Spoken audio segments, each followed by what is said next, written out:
Alrighty. Would you look at that? Okay.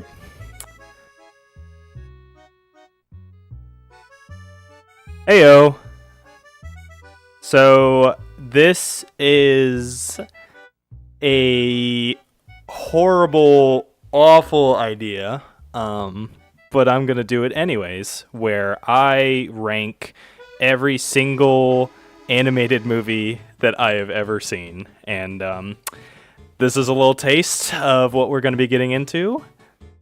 I'm gonna sit here, I'm going to waste however many hours, however many years, however many centuries it takes until I manage to get through this whole list. So, how about we start? Okay. So, oh man. Okay. Alright. So, starting out, we have here. Hold on, let me just turn down the music just a little bit too. Perfect. Okay. So, starting out, we have Coco. And Coco is kind of an interesting film to me because it was kind of around the time whenever people were starting to talk about Pixar kind of losing their edge. It was, I can't remember what came around the time as Coco, but I remember a lot of people were talking about, Pixar is losing it. They're not as creative as they once was. It's when all this began, and I think I hold up. And you know what? Coco, solid B tier. Coco is a solid B tier movie. I think it's good. I think it's better than a lot of garbage that Pixar has brought to the table as of recently, and as of some other spots that we will get to in their filmography. But I think it's good. I think it's got really good animation. I really like the setting.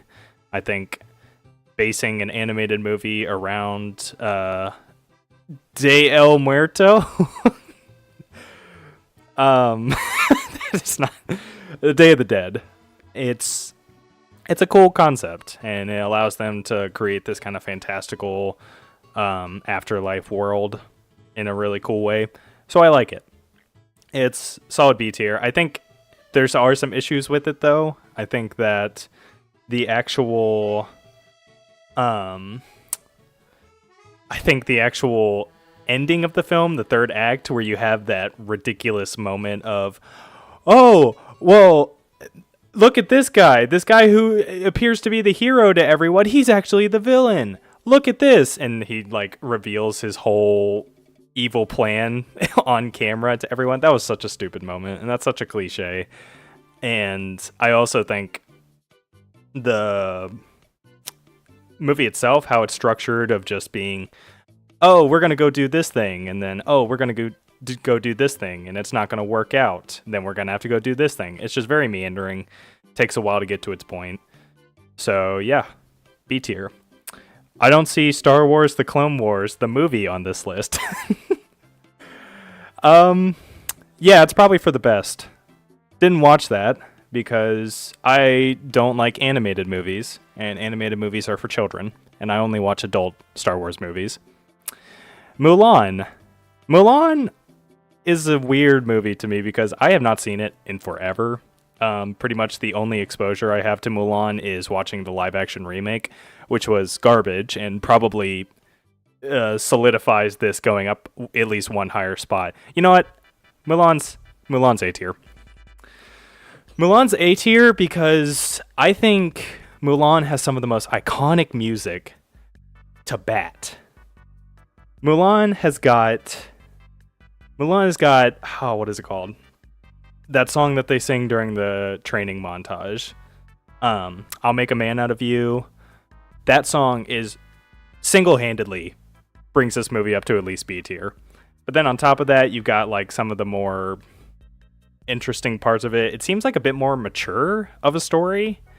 It's all I remember is just like that one part where there's like this really intense sequence on a mountainside where like an army of people are basically storming the main character's position, and there was like these arrows that come flying through the sky, like really intense stuff. I think there's a lot of sequences like that that make this movie just so enjoyable to watch. And plus Mulan is just such a great character. I think that she's very interesting, and it's not in like a kind of ham-fisted way like, I don't know, Ghostbusters 2018. And I'll leave it at that.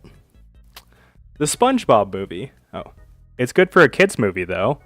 Now you see, yeah, good for a kids movie. Yeah, because all kids movies are automatically down in D tier. Here, yeah, let me just I think this is the tier that everything should go in. Now that I think about it, I'm just gonna start putting everything in D tier because all of them are kids movies and none of them could possibly be good. So now we got the SpongeBob movie. Citizen Kane level. Citizen Kane level. SpongeBob movie is, I genuinely think it's pretty great.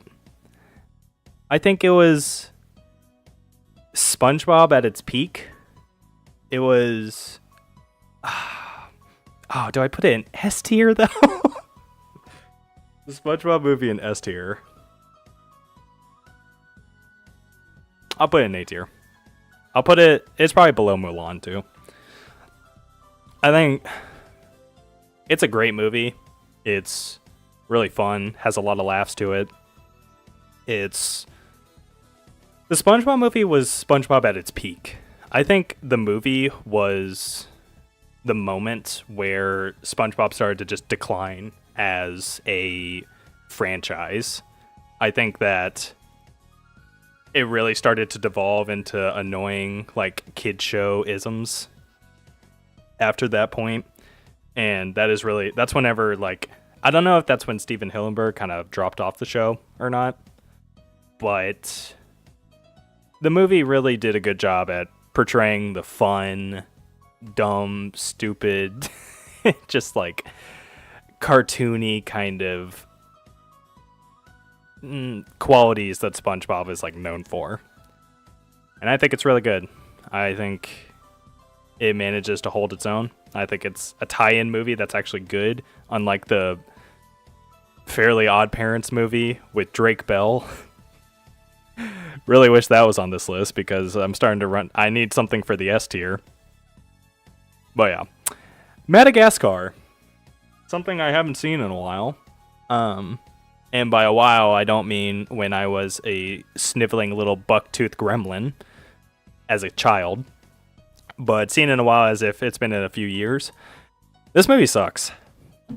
This movie is garbage. It is. It's, you know what? Dude, but is it D tier garbage? I think this movie is annoying. I think it's got some really obnoxious characters in it that are constantly yelling, constantly just like acting like joke dispensers. And the plot itself is just so idiotic. There's nothing interesting about it. It's kind of ugly looking too. It's like one of the only Madagascar movies that's, you know what? I'd say C tier. It's going to be low C tier, but Madagascar is definitely not a good movie. Jeez, I need to go quicker if I'm going to actually get through all these. Okay. All right, here's one that I am very sadly. Super Mario Bros. Movie, D tier. Easiest D tier in my life. I despise this movie. I think... Oh my gosh. This onslaught of video game movies that has just been like completely plaguing film for a while now is really just not okay. I think it's... Oh, jeez. I don't know.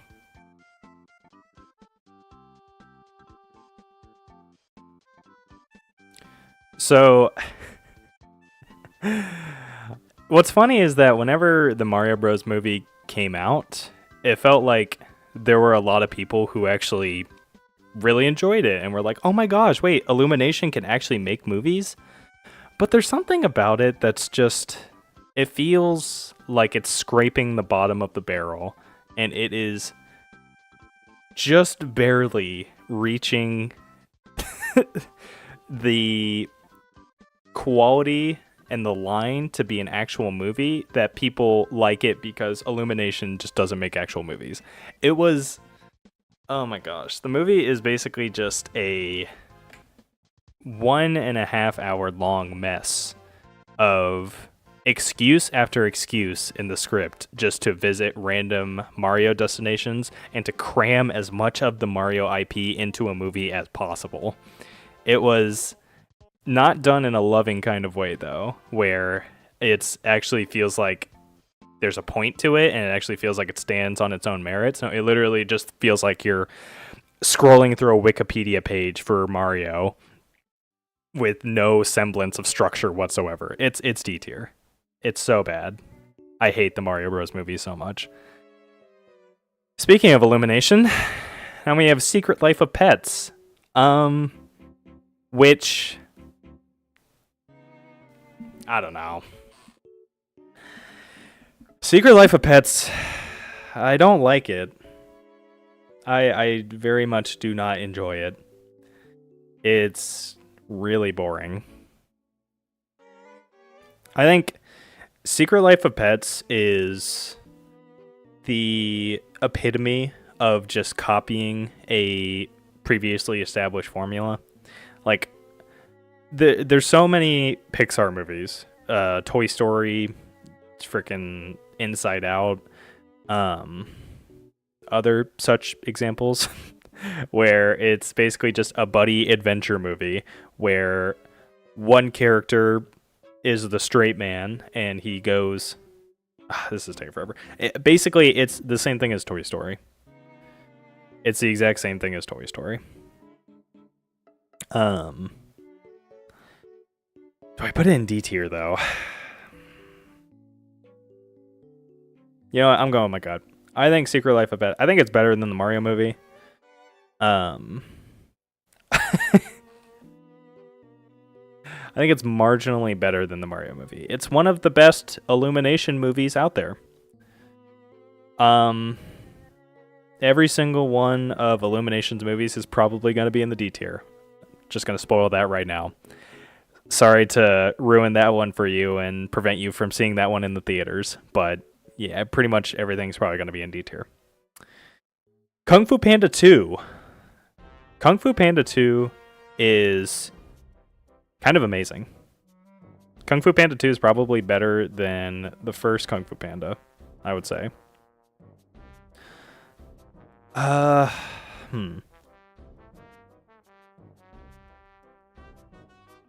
Kung Fu Panda 2, it's basically an improvement in every way.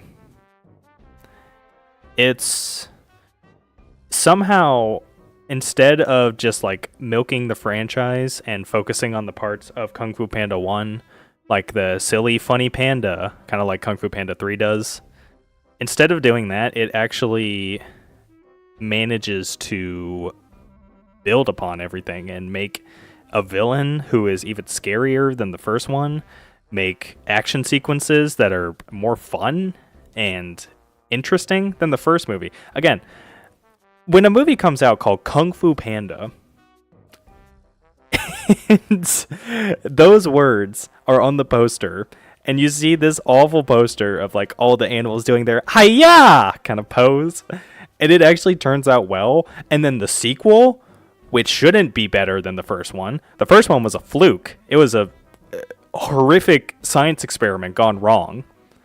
When that actually turns out to be better than the first, you know you got something special. It's definitely A tier. Definitely A tier. Is it better than the SpongeBob movie? I say it's better than the SpongeBob movie, but not as good as Mulan. Feels like a good spot. All right, now we got Cars 2. D tier. This is all right. There is a specific group of people who look at this movie and think, this is entertaining. This is fun. I'm enjoying myself watching this movie. And I think you have to take a long, hard look at yourself in the mirror if you are one of those people. Because Cars 2 is what I would expect Kung Fu Panda 2 to be. Cars 2 is a complete departure from the original movie that takes it in such a strange direction.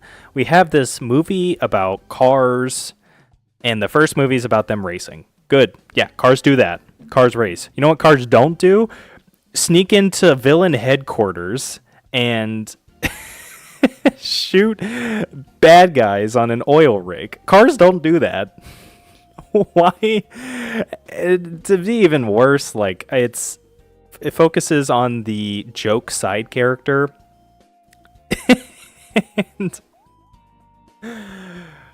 he's just so annoying. Tow Mater is not supposed to be the forefront of a movie.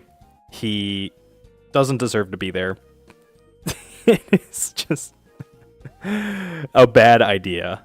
That's how I would describe this movie. A bad idea. It's less of a bad idea than Pets and Mario. Still a bad idea, though. Cloudy with a Chance of Meatballs. I actually saw this recently, and I think Cloudy with a Chance of Meatballs is a low A tier. Low A. I forgot how gas this movie was. I remember watching it when I was a kid on one of those portable DVD players. Just like playing with my Hot Wheels and taking apart and putting back together my Bakugans. It was that kind of stage of my life. And I watched this and I was like, oh, yay! Oh, it's so good. And now I watch it and then I'm like, oh, yay! It's so good! It's just, it really lives up to... It's not the kind of situation where I look back on a movie like some other examples on this list and just think, what was I thinking as a kid? What was wrong with me? I think it's really funny. Cloudy with a Chance of Meatballs has some genuinely like forward-thinking jokes in it. Like that joke in the Jello Castle whenever Sam puts her glasses on and Flint Lockwood's chiseled chin disappears as her sight gets better. Like that's such a good visual gag. I think it's better than SpongeBob and not as good as Kung Fu Panda 2. Yeah. I think that's what I'm feeling. Finding Nemo. Now Finding Nemo is weird because this is one I haven't seen in a while, admittedly. I think I remember it being pretty good. I watched the musical in Disney World, the like musical adaptation where they have like really janky looking puppets of all the characters that are like swimming around. It was fun.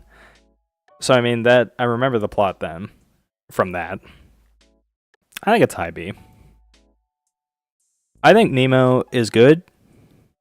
I think it's pretty great, actually. But I don't know if I'd say it's in like this echelon. I think it's high B. It's probably going to be like pretty high in B once we start filling it out. But I don't know. I don't think it's one of the heavy hitters in the old days of Pixar, the same way Incredibles is, the same way Monsters Inc. is. I think it's pretty good. You know what? I could see this changing into A. I think it's got a nice heart to it. The actual message of the story with like the father-son dynamic is really sweet. I think the animation is really cool. How they actually animated the fish really accurately. That's actually a nice attention to detail. You know what? I'm convincing myself. It's an A tier. It's an A tier. A tier is getting. There's lots of A tier animated movies out there. A Town Called Panic. I would be shocked if anyone who watches this, my mother, my therapist who's probably doing field research right now, I would be surprised if anyone has seen this movie, A Town Called Panic, which is a shame because it's probably S tier. Either S or high A.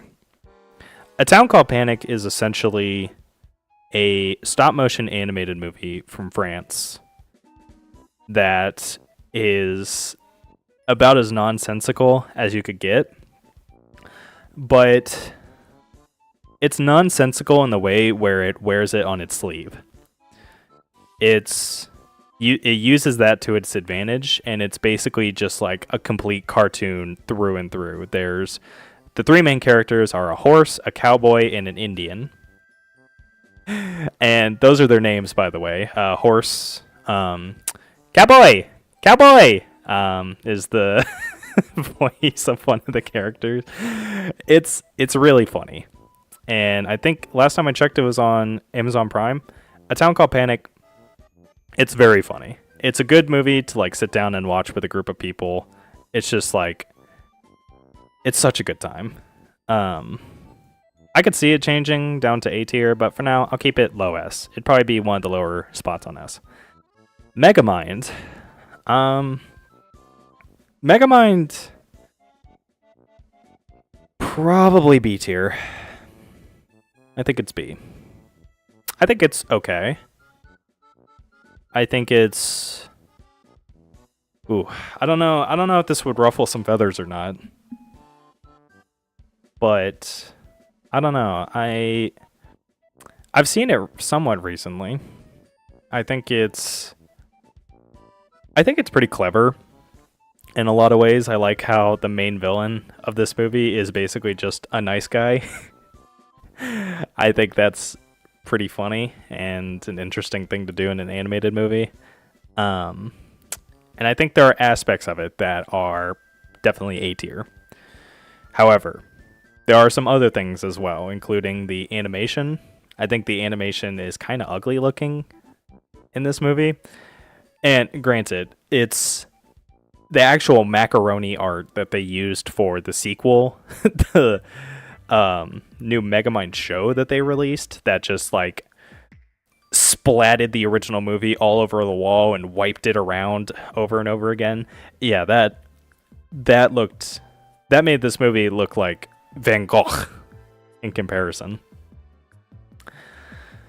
But still, I think the animation is not that great, even for the time when it came out, like 2010. I think it's... I don't know.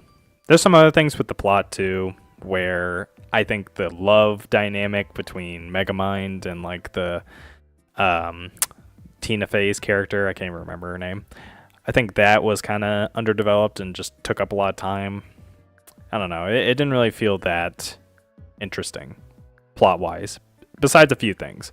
Besides the fact that like it was one of the first movies to kind of subvert superhero stuff. And that's cool. I think it laid the groundwork. I think it's cool in that regard. Still doesn't mean it's not B tier, though. Crudes. C tier for Crudes. Crudes is... Crudes is so dumb. And not in like a fun kind of way. Like Cloudy with a Chance of Meatballs. Or even A Town Called Panic. Crudes is just dumb. Crudes is... It has one joke. The entire movie. It has... Oh, wouldn't it be funny if cavemen were introduced to technology? Or, oh, isn't it funny how primitive cavemen are? Oh my gosh. Release the baby! It's... It gets really old after a while. I think it's an okay movie. I don't think it's insulting like some of these other movies under it are. But yeah, I think Croods is solid C tier. Rio is something I haven't seen in a while. I think it's probably low B tier. I honestly can't say much on that. I think that's kind of just like a gut reaction. There's some just heavenly, just I guess divine force that is telling me that Rio is a B tier. I just don't remember much about it. I watched it and I thought it was okay, and I can't remember much about it. So that's that. Up. I think Up also goes in B tier. Now, Up is a more interesting one though, because Up has a S tier 10 out of 10, one of the greatest openings to a movie ever. It's iconic. Do do do do do do do do that every college student learns to play on the piano at their local auditorium. It's a heart-wrenching scene. It really is. It's such a good sequence. The animation and color is amazing. The way it's storyboarded. That opening scene is genuinely amazing. But then you have the rest of the movie. Then you have the rest of the movie with the talking dog, the funny bird, a lot of characters that kind of feel like they're serving the same purpose. It's because at first you have the kid who's basically supposed to be the antithesis to this wrinkly, pruning AARP member main character. And it's funny because, like, oh, Russell is so positive, go lucky, and then Carl is just like completely jaded in every way. But then you get the dog and the bird, and they kind of do the same thing. Then the villain's okay. I think it's B tier. I think the rest of the movie does not live up to that first sequence, not by a long shot. Monsters Inc. S tier. S all the way. This is the movie that Pixar is trying to replicate every single time they create something new. They are trying to make Mike and Sully again in every single film they make. Onward,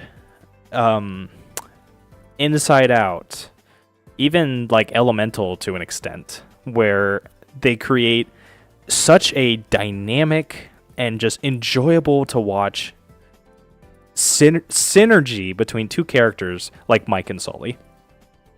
And they can't do it.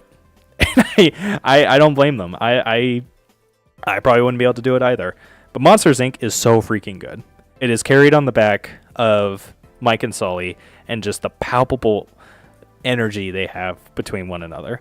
I love Sully's character. I love how he's this big brooding monster that actually has a heart of gold.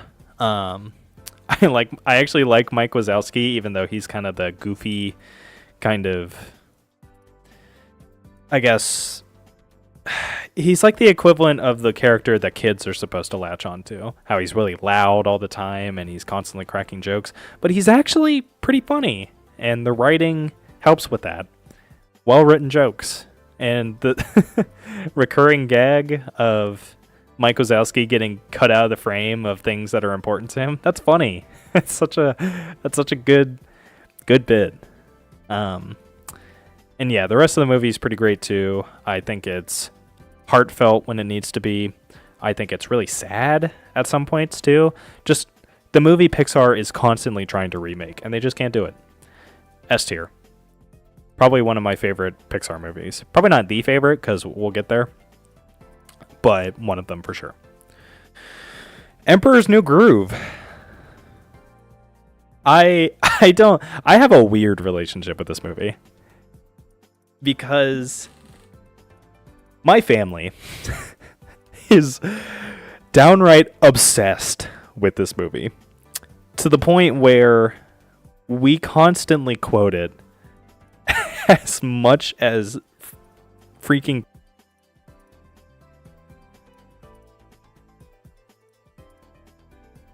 Let me double check this.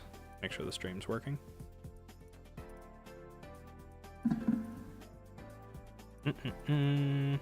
Sorry about this. Hold up. Just gotta check real quick and make sure the stream's still going. Okay, yeah, it's still going. Perfect. Sorry about that. I got the swirling circle of death for a second there on my end, and I thought I was lost to the aether. So yeah, Emperor's New Groove, I have a weird relationship with it. I know it like the back of my hand. I know every single quote. And yet I still don't think it's that amazing of a movie. I think it's fun. I think its comedy is its best. I think its heartfelt moments don't really land all that well. I think it's hard for it to transition from like as goofy and as comedic as it is to some of the times when it tries to tug on your heartstrings, and I don't really care. Kuzco's such a good character, though. I love Kuzco. He's really fun, and I think the dynamic between him and Pacha is fun to watch. I think it's good. I think it's funny, but I don't really think it moves the needle much further past that. All right, WALL-E. I'm not gonna do the voice. I think that would just cause the only 3 people who are here to just immediately click off and burn their computer and throw all the ashes out their window. It's an A tier. It's where an A tier though? I'd say it's worse than Mulan, better than Kung Fu Panda. I think WALL-E's pretty great. I don't know. I think my favorite part about WALL-E has to be just how funny of a critique it is on like society, as pretentious and just nonsensical as that sounds. I love the concept of all of the humans leaving Earth and then getting morbidly obese from just constantly having stimulation being like pumped into their brains through slushies and screens on these motorized hoverboards that are carrying them around everywhere. It's exaggerated, but there's a lot of stuff about that that's actually like starting to come true, which is weird to think about. But I think it's pretty great. I think WALL-E is. I have this word that I use to describe characters like WALL-E, called a dibby. And a dibby is essentially, how do I describe it? A dibby is a character in a lot of animated movies and a lot of kids movies that is essentially just there as a very transparent way to just get kids more interested in the movie, or is basically just there to make you gawk at the screen and go, "Aw," or "Ha ha ha, that's funny." You know, that sort of thing. And I think WALL-E is a good dibby. I think WALL-E is really cute. I think I can actually connect with him, weirdly enough. I think he has a lot more heart and a lot more character to him than a vast majority, way more than Tow Mater, way more than freaking Chris Pratt in the Mario movie. I actually care about this little robot, this little Roomba that's stuck on Earth. It's so sad. he just wants some companionship, man. I feel that. Yeah, WALL-E's great. Coraline. Coraline is a movie I've seen like 5 times. I'm not even kidding. I watched it once when I was a kid, and then I vowed to never watch it again because it gave me nightmares. Then it was a film I watched again when I came to college and I did a pretentious film class, and that was one of the movie recommendations was Coraline. And then I watched it again, like in theaters once. Oh yeah. I think Coraline is... I think it's low A tier. I think it's worse than Finding Nemo. Oh, I dropped something. Pardon me. Yeah, I think Coraline is... I don't know. It's... Coraline is... It has a lot of great parts. I don't even know how to describe it. It's very well animated. The like Tim Burton-esque like stop motion animation.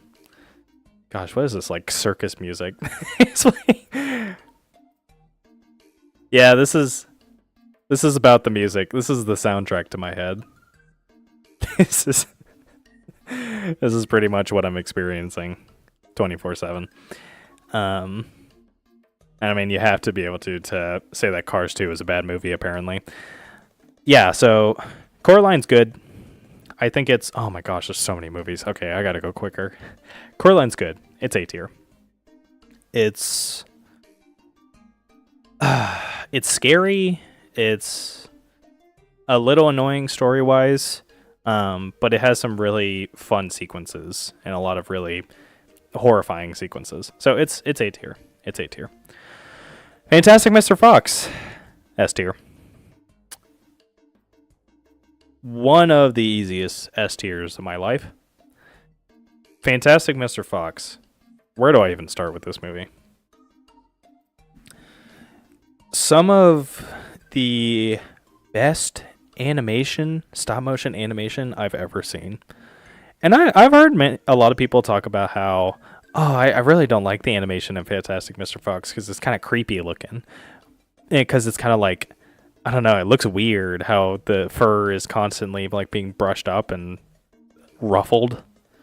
I love that, personally. I think it adds a lot of character to the movie. I think it makes it look more cartoony, which fits with the actual story and just how Fantastic Mr. Fox is kind of like a goofy story. Yeah, I think... I don't know. I think it's impressive how Wes Anderson was able to make such a good stop-motion animated movie after doing live action for as long as he did. Yeah, I honestly can't think of anything I don't like about this movie. It's such an enjoyable watch. It's such a comfy movie, too. It has such like bright oranges to it. It's like a nice fall movie. That scene when they're in the cider cellar is so much fun, and Willem Dafoe's character in that is great. Yeah, it's a nice movie. It's really good. And on top of that, it's even got some really dense messaging to it and really dense characters. Like the idea that Mr. Fox is constantly chasing his wild side and is kind of having a midlife crisis in how he's not able to freely live his life anymore because he's burdened by his family in a way, but then he feels bad because he loves his family and he doesn't want to feel burdened by them. Really interesting stuff. So yeah. But then you have other movies in the anime category, like Monsters vs. Aliens, and then... Yeah.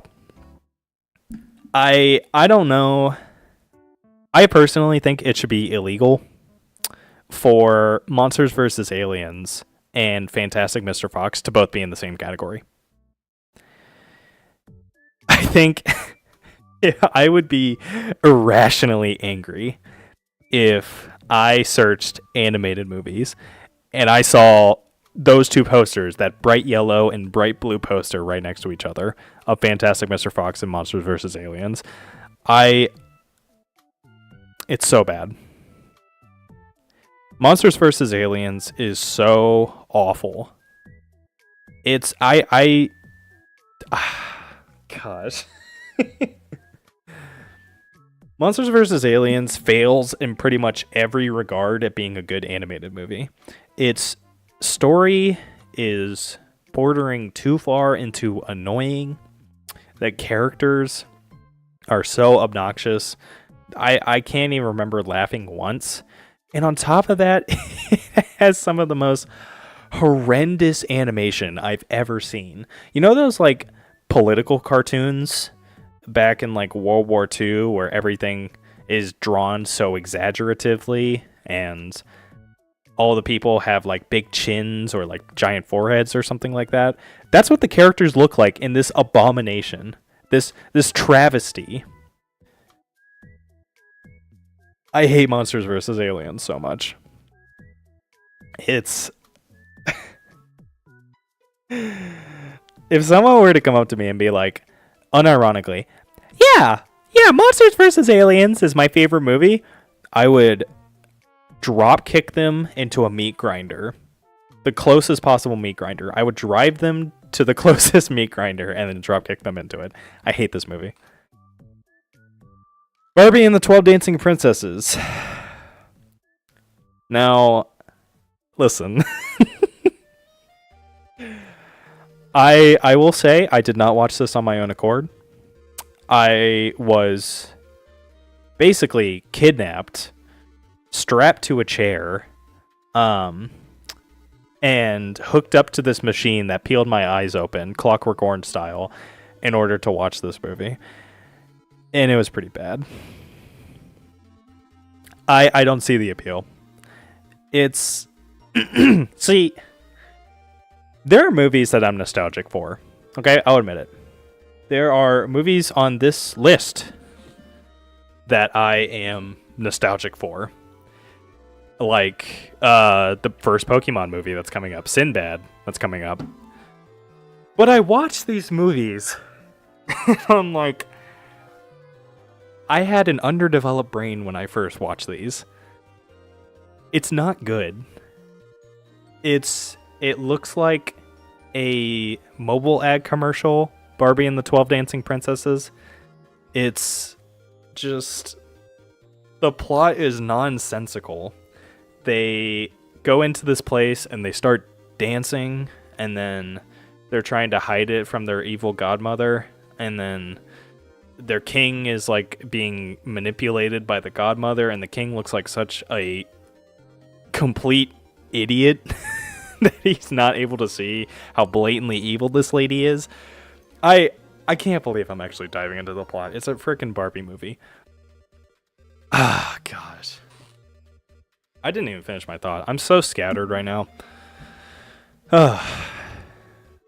Barbie and the 12 Dancing Princesses. Easy D tier.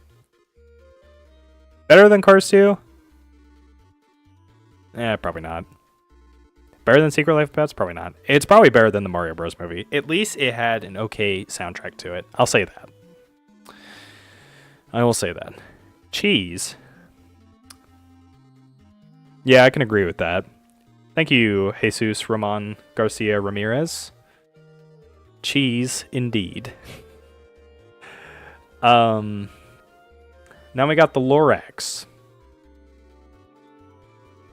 Lorax is...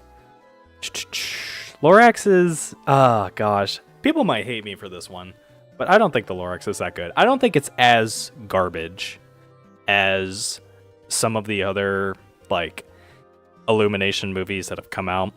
I think the fact that Illumination got the rights to Illumination got the rights to Dr. Seuss is kind of lame. Wait, why am I the only one watching this? This is pretty good. Oh, thanks, Teaching the Code. I appreciate that.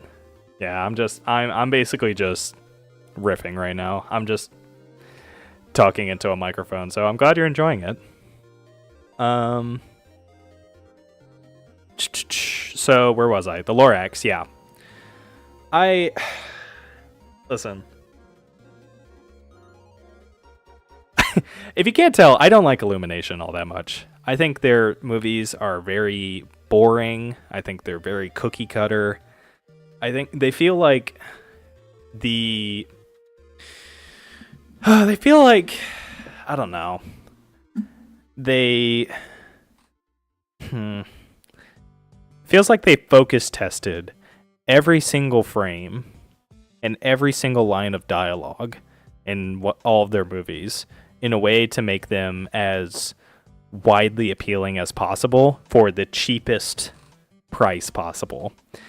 Their animated movies are so much cheaper than like the average animated movie, and it shows.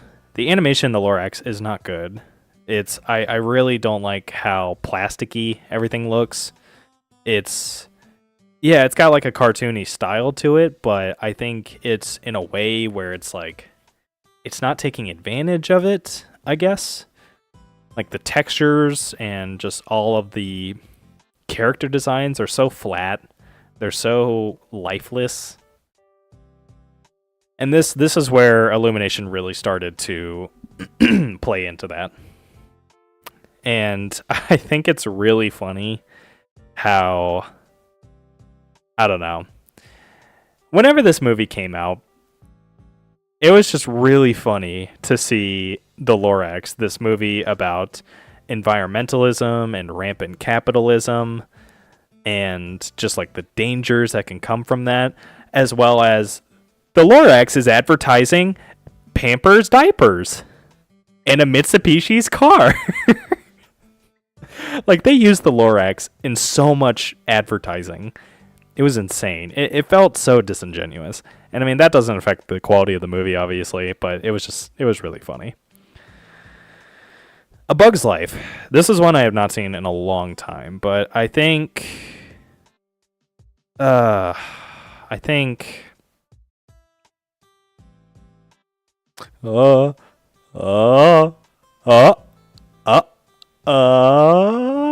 it's B tier. Maybe higher than Megamind? Yeah. I know, right?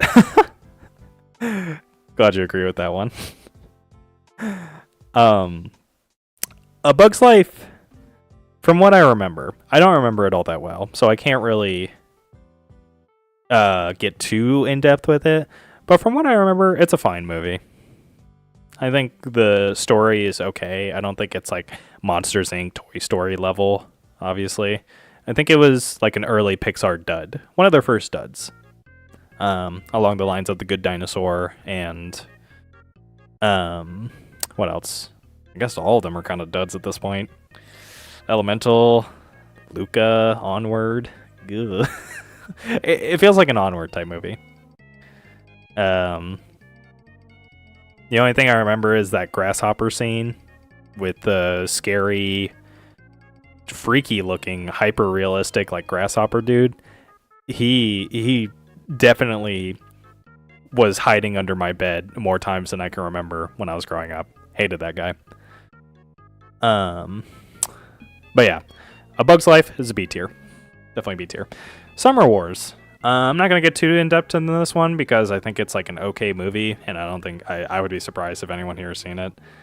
What are we talking about? We're talking about, well, we were just talking about A Bug's Life, and how it's solid B tier, but we're just ranking animated movies right now.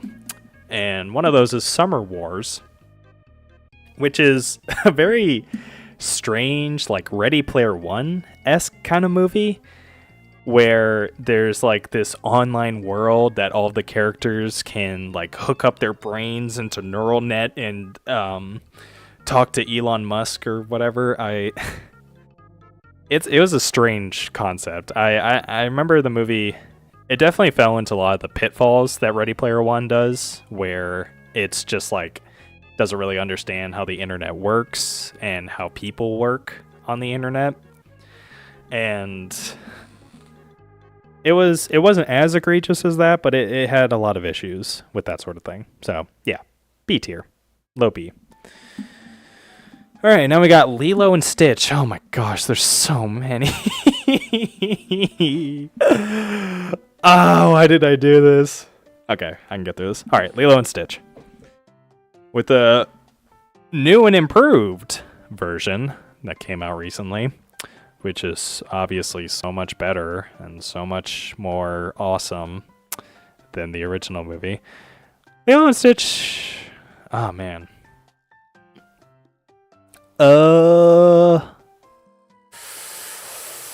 Let's say high B.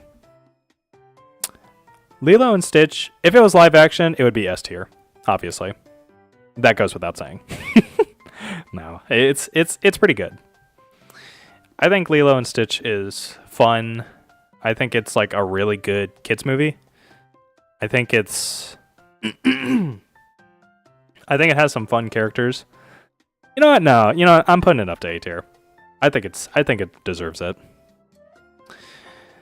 Stitch is, there's a reason why he's iconic. Stitch is a fun, rambunctious,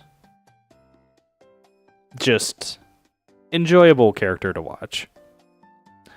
He's kind of dumb, and it does kind of like lean into the him being just like stupid and random for no reason kind of trap a little bit, but I think for the most part he's like a fun little antithesis buddy to the main character. I can't remember. Oh, it's oh my gosh, it's freaking in the title of the movie. It's Lilo.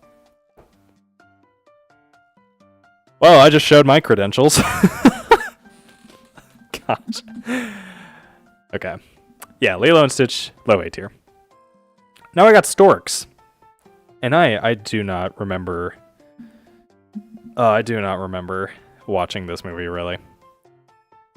I can't remember anything about it, if I'm being honest. There was this lady main character who was delivered by Storks. Good luck finishing all these. Thank you, Resfur. I'm really gonna need that. My dysfunctional family likes Lilo and Stitch. Yeah, no, that's a good point. It is like it's a good dysfunctional family movie. Put that on the back of the Blu-ray. I do love the dynamic between Lilo and her sister. I forgot about that. But that is something that's done really well. Storks is I don't freaking care. Just put it in C tier. Oh, here we go. Banger alert. We got an Oscar winner over here. I don't even think it won an Oscar, but Puss in Boots: Last Wish, easy S tier. And I think this is so funny. I think it's hilarious how the sequel to the most boring, lifeless movie, Puss in Boots, turned out to be one of DreamWorks' best movies. This movie is vibrant. It is energetic. It is just... oh my gosh, everything about this movie, from the animation and how it's like stylized with the frame rates flipping all over the place, and the characters with Death being the actual villain. Sorry, spoilers. Everyone's probably seen it at this point. But with Death being the literal villain of the movie, one of the villains, and then all the other villains filling like a good role, Puss in Boots actually going through a character arc, which is character arcs. That first movie, it freaking, whenever a character arc walked into the room, it put a freaking plug on its nose and walked into the other direction. It did not have any semblance of that. Puss in Boots is so freaking good. The character arc of Puss, like, grappling with his mortality in a kid's movie. It's so good. It's so freaking good. Wait, Cars 2 is in D? Yes. Mm-hmm. Any other questions? Okay. Well, if not, Puss in Boots 2 is amazing. I very much agree. Well said. Couldn't have said it better myself. Yeah, Puss in Boots, easy S tier. So good. One of DreamWorks' best movies, which is so funny to me. Because nobody was expecting it to be anywhere near as good as it was. Toy Story 2. Oh my gosh. I need to pace myself. Toy Story 2 is Probably better than the original one. I don't think it's S tier.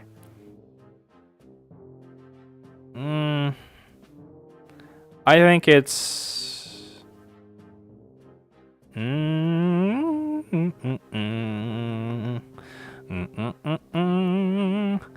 I think it's there.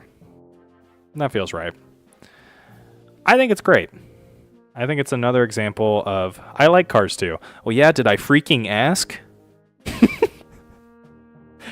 No, I'm just kidding. I'm glad you like Cars 2. I, for one, think that cars don't belong on oil rigs shooting organized crime rings and sneaking around doing spy stuff. I think cars should race. That's what cars do. Have you ever seen a car sneaking around with its freaking tires just like, oh. No, they don't do that. But yeah, Toy Story 2 is pretty good. Another example of a sequel that actually like expands on the original. It's introduces a lot of new characters and it kind of freshens things up and doesn't just retread the same kind of story beats as the first one. I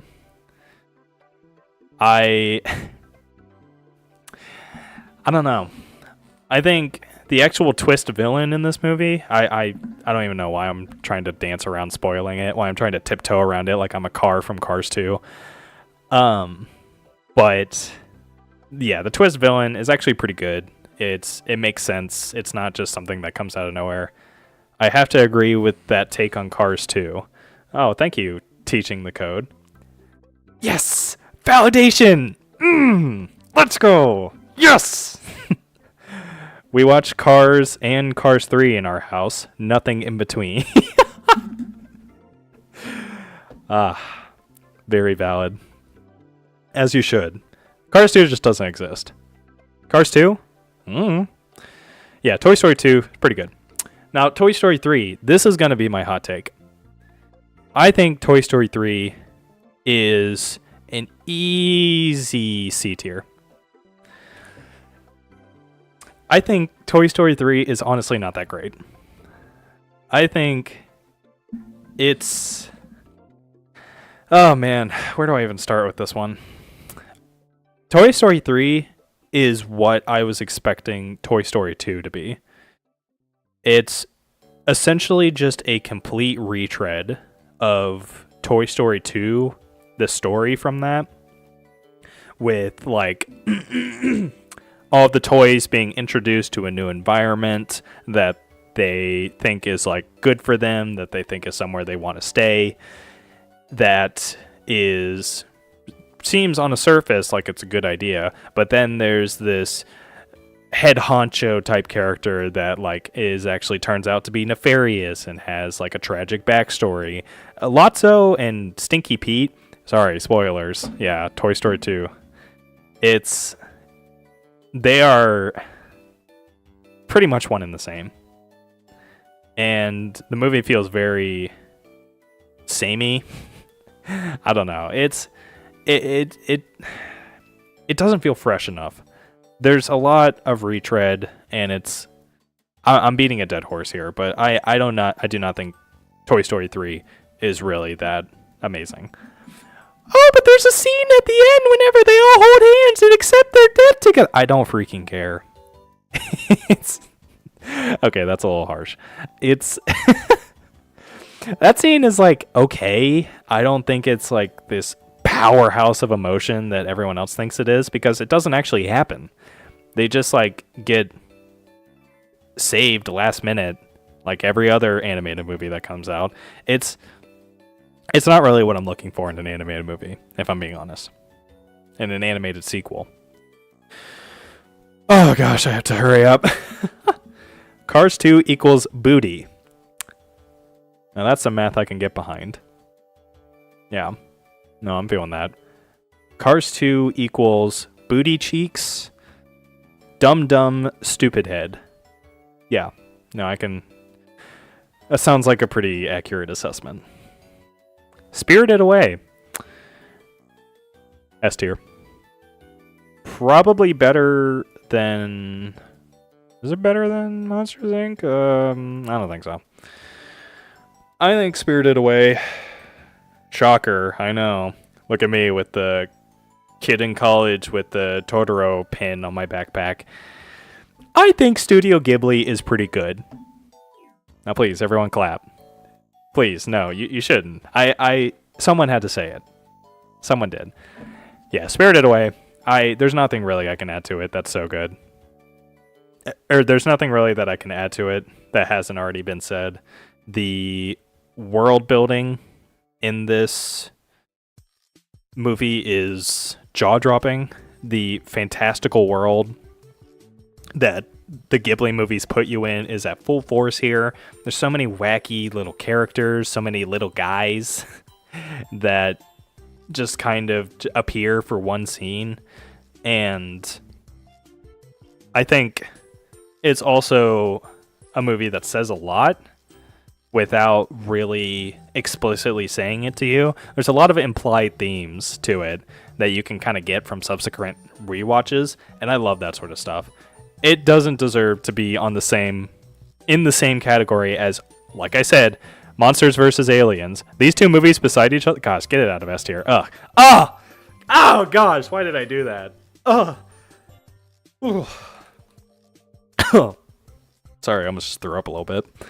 But yeah, the fact that these two movies are both considered in the same genre of animated movies is insulting. Hate it. Sinbad. Now, this is a movie I watched religiously as a kid. I don't really remember much about it. All I remember is that it wasn't really that great. Does it belong in C tier, though? It's a great movie, hands down. Oh, you're talking about Spirited Away? Yeah.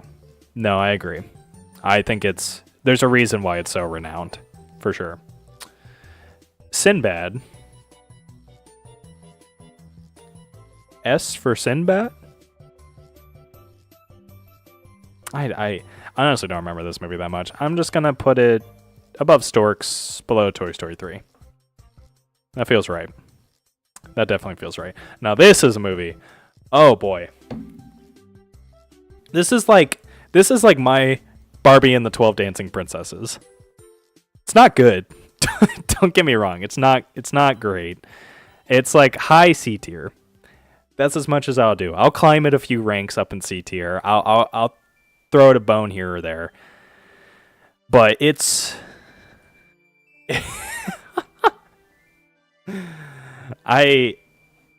listen. When I tell you that Little Ben 11 had his eyes gorilla glued to the screen whenever this movie was on, I am not exaggerating. I love this movie so freaking much. And I don't know why. I think it was just because I loved Pokemon so much, and I loved oh wow, it's Mew.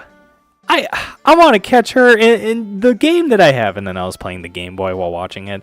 I was obsessed with Pokemon. And I definitely think that contributes to it. I think it's not good. It's really not that good. There's a lot of... I've made a whole video on the channel. Like one of my earlier videos was talking about this in the live action remake, which I think is on here. Oh yeah, right here. We'll get to you. But it's fun. It's a fun movie. It's definitely aged poorly. Barbie and the 12 Dancing Princesses and this are basically hand in hand, where I had brain damage as a kid, and said brain damage did not contribute to any media literacy, and therefore I liked it. So yeah. The Incredibles. Playing the game of the movie/TV show you're watching is a canon event for a kid. It really is. Yeah, no. Oh, now you mention it. The Cloudy with the Chance of Meatballs game. I played that too. And there were so many tie-in. I played the Alvin and the Chipmunks tie-in game that was basically just Rock Band, but with the Witch Doctor song. It was so bad. I memorized every line of the OG Toy Story at age 7. Watched the VHS every day for a year. Wow. That's impressive. So that was, I guess, yeah, that was your Pokemon, the original movie, as a kid. Nice. Okay. Well, yeah, it's right here. Okay, I have seen the original Toy Story. I can't remember much about it, but we'll get to that. All right, The Incredibles.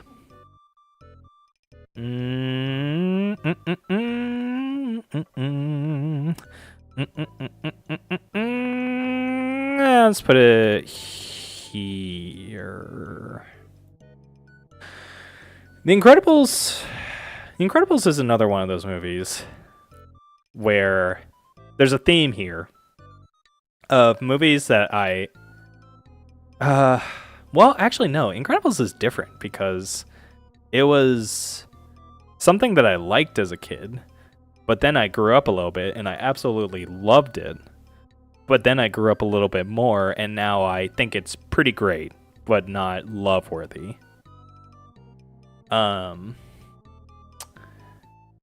think it shares a lot of similarities to Megamind in how it kind of paved the way for looking at superhero stories and looking at superhero movies from a different angle and kind of like subverting some of those expectations.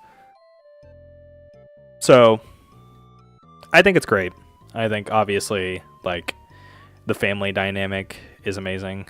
I think the main villain, Syndrome, he's awesome. I think it's fun to have like a fanboy turned villain type thing, which is very similar to Megamind. Now that I think about it, Megamind's kind of going down in quality in my mind, considering that Incredibles did a lot of the stuff first. Or I guess the villain wasn't really a fanboy. Yeah. Excuse me. But yeah, Incredibles is pretty great. I used to watch the Super Mario show while playing the game on my DS every time I was home from school sick. Oh, dude. Oh, dude, that's such an Anton from Ratatouille moment. I could just see, like, just teleporting into your head and being transported back to such a simpler time. The Incredibles is right up there with Ratatouille as best Pixar movie for me. That's, I could see that. I could definitely see that. I think it's up there for me too, but I don't think it's quite that level. I think the animation's pretty bad in The Incredibles at some points. And a lot of that is to do with age, of course. Oh, hey, Lazy. What's up, Lazy Bones Incorporated? First name Lazy Bones, last name's Incorporated. Thanks for stopping by. Appreciate you being here. Just going through a bunch of animated movies at the moment. So, yeah, Incredibles. High A tier. Probably not as high as some people would have it, as like the greatest holy grail of animated movies of all time. It's got the mature themes. It's got subverting things, and it's also got a family dynamic and heart to it. It's good. Mr. Peabody and Sherman. Oh boy. Oof. I listen. It's really not good. It's not good. It's oh boy. There's a lot that I don't remember about it, but I just remember it being so dumb and so just contrived, I think would be a good way to describe it, to where it's a similar situation to The Croods to me, where it has like one joke where it's like, oh, look at these stereotypes of these historical figures. They have a Trojan horse. Oh, haha, isn't that funny? It's jokes that have been said for decades upon decades. They're probably jokes that were created back in Egyptian times and back in medieval times, whenever the Trojan horse. I'm not a history dude. I'm really not. Mr. Peabody Sherman is really not funny. I don't remember the story really knocking my socks off or anything. It's not that great. It's pretty bad. Nightmare Before Christmas. I guess I should say favorite, quote unquote, rather than best. Yeah. It's The Incredibles is definitely up there. I could see it being someone's favorite. That totally makes sense to me. But if you say Cars 2 is your favorite, like a certain somebody that was chatting earlier, mm-mm. I will strap you to a chair and force you to watch Mr. Peabody and Sherman for hours at a time, causing irreparable mental damage. Nightmare Before Christmas, S tier. It is S tier.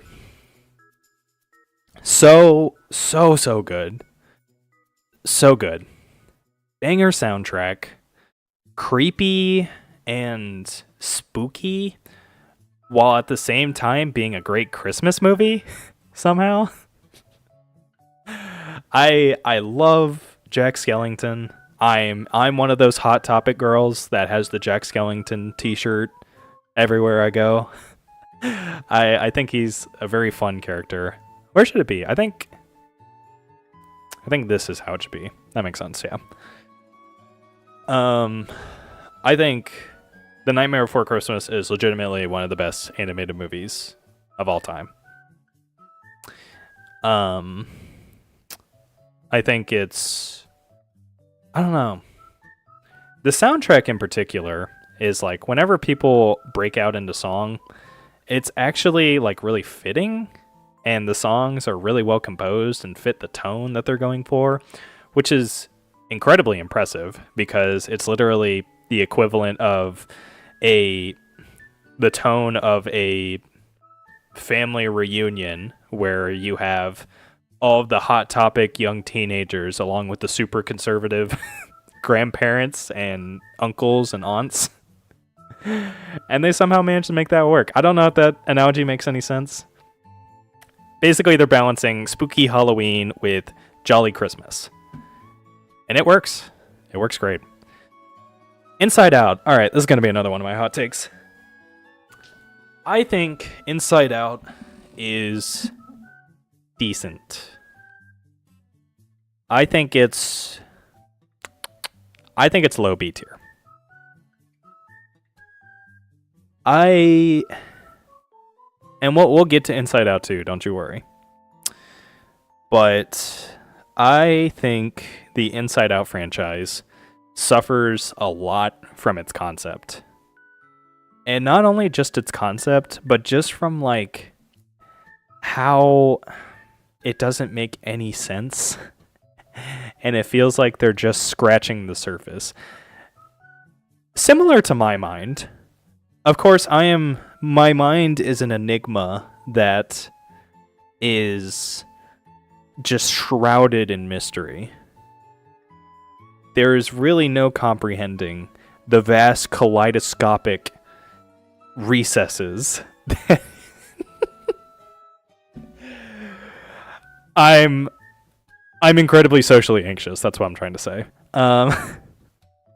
I understand. I don't know. The idea of setting a movie inside someone's mind sounds like a great idea. And like having the emotions be characters, it sounds like it could be cool. But they really do not dive that deep into it. It's very surface level, and instead of taking advantage of their own concept, they really just replace it with this. This is the movie that they were trying to recapture Monsters, Inc. with, where it's literally just a buddy adventure movie where they go to a bunch of different locations, and they really don't get much further than that. That's pretty much all you got going on in this movie, and it's so boring. Yeah, okay. K-pop Demon Hunters. K-pop Demon Hunters is probably low C, or high C. Hey, that was my favorite drink as a kid. That's probably what I was drinking whenever I watched the frickin' Pokemon movie. K-pop Demon Hunters. a recent venture into the animated movie category, which I was honestly looking forward to. I love Spider-Verse, obviously. Pretty sure everyone loves those movies. And to have something that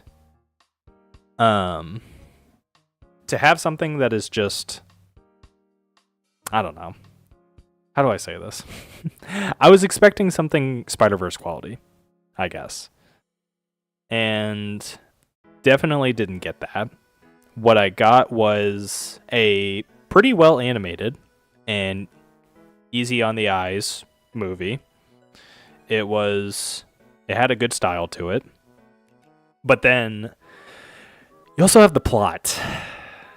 And the plot is just littered with all of these different landmines that you find in so many different animated movies, with the third act secret that gets revealed to other characters, or the ham-fisted Romeo and Juliet side plot that really doesn't go anywhere. And then at the same time, you've got really confused messaging between the fact that the movie feels like it's almost critiquing the K-pop culture in a lot of ways, where it has these demon boy band that is legitimately like sucking the souls from their fans, and they're so obsessed they don't even realize, which sounds like an overt critique to like K-pop culture. But then at the same time, it's like peddling this no skips, back-to-back banger soundtrack at the same time. So it's just like, it feels disingenuous. Yeah, metaphors of Inside Out get really convoluted really fast, but maybe we're overthinking it. Yeah, that could be possible. And that's why I think it's an okay movie, Inside Out. I don't think it's atrocious like a certain somebody. But yeah, the metaphors were not terrible. They were okay in that. My daughter is going to make me get a Netflix subscription to watch K-pop Demon Hunters because she saw it on YouTube. And you know what? She's probably going to really enjoy it, and I hope she does. I think it's a good kids movie. I think it's genuinely like a pretty good movie to show kids, but I don't think there's much there for any adult that is present. Minions, D tier. Freaking hate this movie. Hate this movie so much. Probably not worse than Monsters vs. Aliens, but definitely oh boy, definitely pretty awful. I paid money to see this movie. I sat down in a theater. I drove to the theater, and I handed the lady my debit card, and she made the fatal transaction of giving these stupid little green Walgreens prescription pills, or these stupid little yellow Walgreens prescription pills, my money in order to watch them do nothing for an entire movie. But I actually wanted to leave the theater while watching this movie, but I went with a group of people, and I didn't want to just leave. That was the only reason I stayed, was because I was there with the group, and I didn't want to just like leave out of the middle of nowhere. So yeah, it was so bad. I think it's annoying. I think plot takes a back seat to just like minion antics, and the minion antics aren't even that funny for the entire movie. It's so bad. It's awful. Teenage Mutant Ninja Turtles Mutant Mayhem. I think this is a movie I really need to rewatch, because I remember being pretty critical of it when I first saw it. I think I remember there being some pretty like annoying pop culture references throughout the movie, and I kind of just assumed because like every single one of these animated movies does this thing where they kind of just reference pop culture for no reason. Like the bad ones, B movie does it, Angry Birds movie does it. They all do it, but I think it fits more with this movie than it does with others, just because like the characters are literally just like prepubescent teenagers that are referencing these things because they're genuinely like interested in them. I could have done with a little less of it, but still, I think it's really well animated. I think that the actual turtles themselves are realistic in how childish they are, which is something you cannot say about a lot of like younger actors in a lot of movies.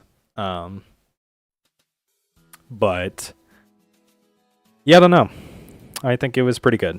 I'm gonna put it right here. High B tier. Slightly high B tier.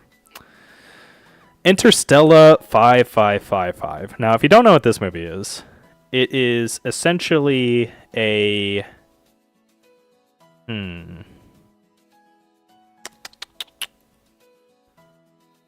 I think that's a good spot right there.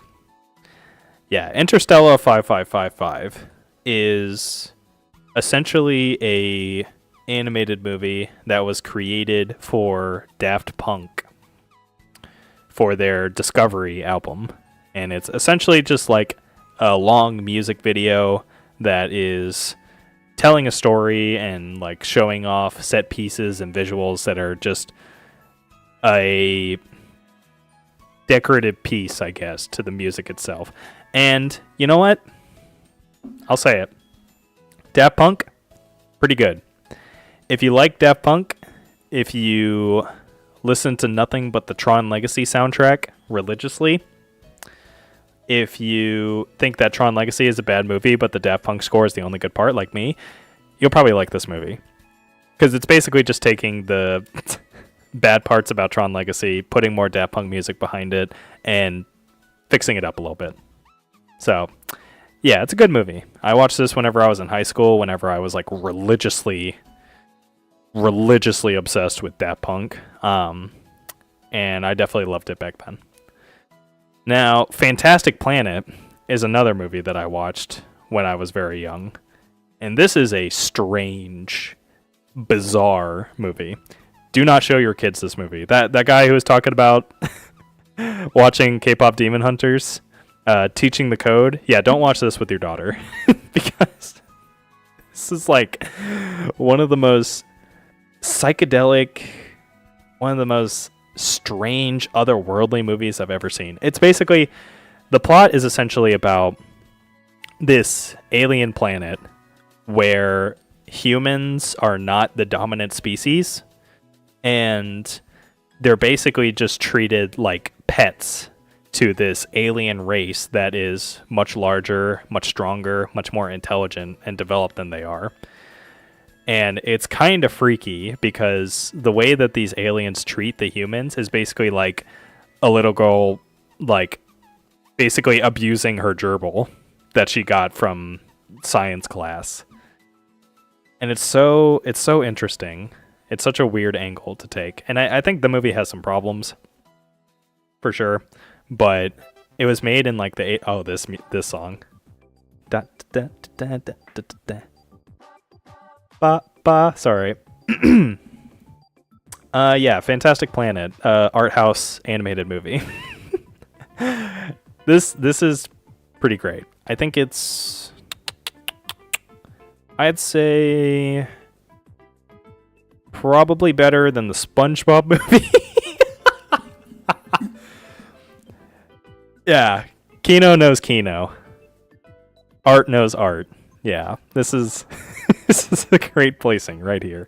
Slightly better than the SpongeBob movie. Just slightly, though. All right, now we got the Nut Job.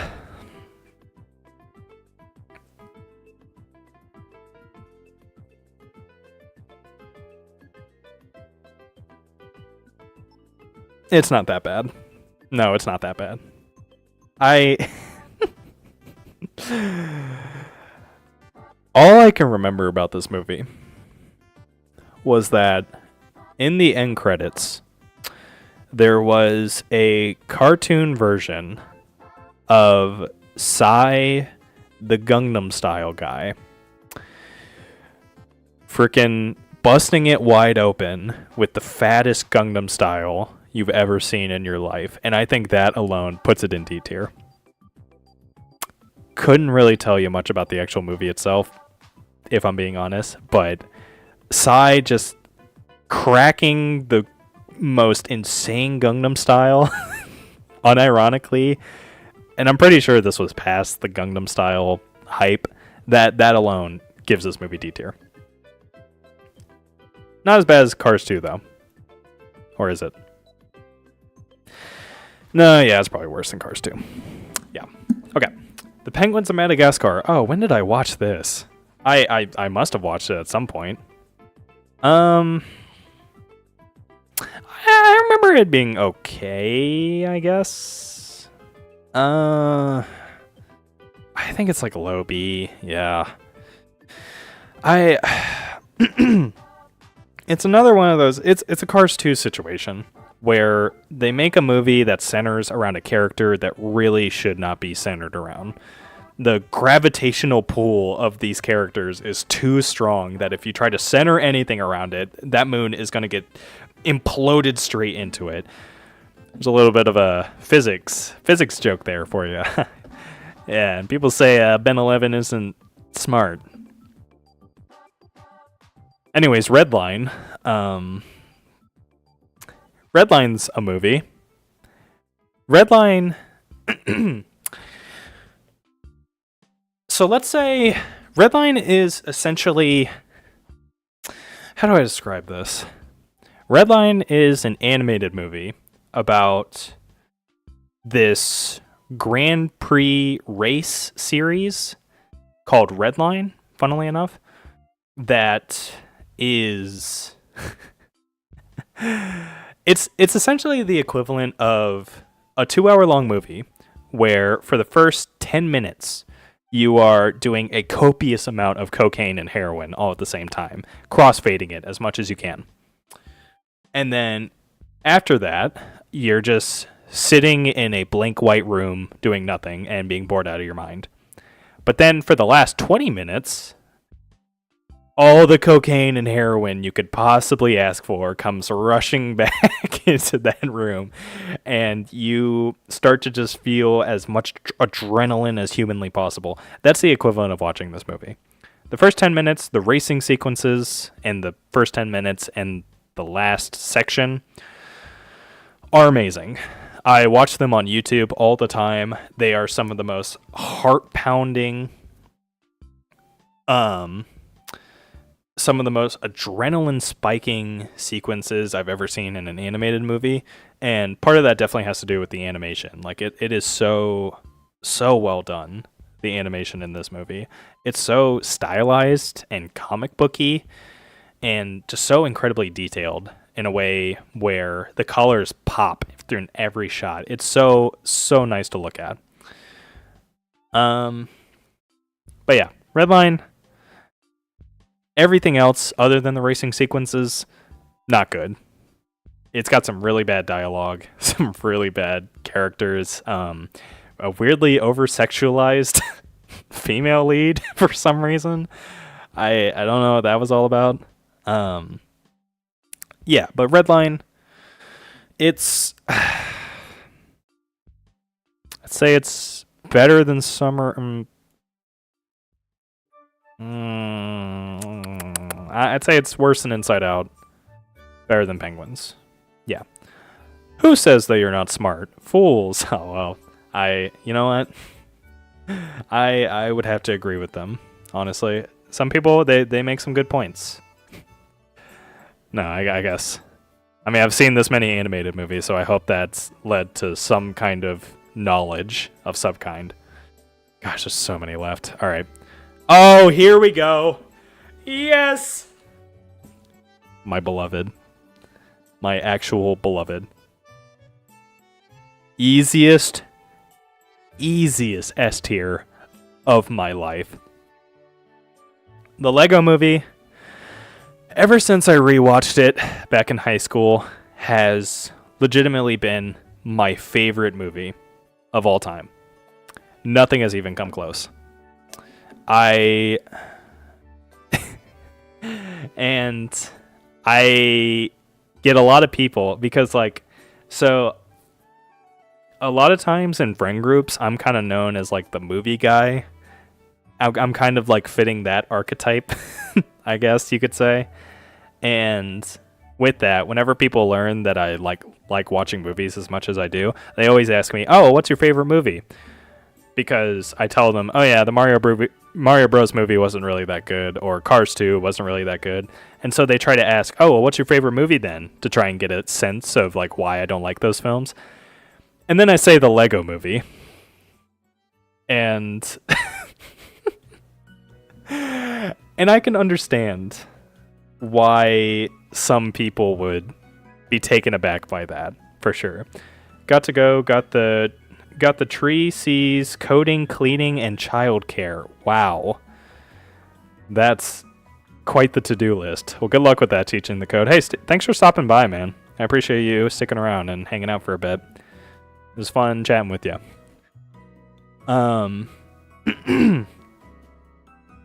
Yeah, the Lego Movie.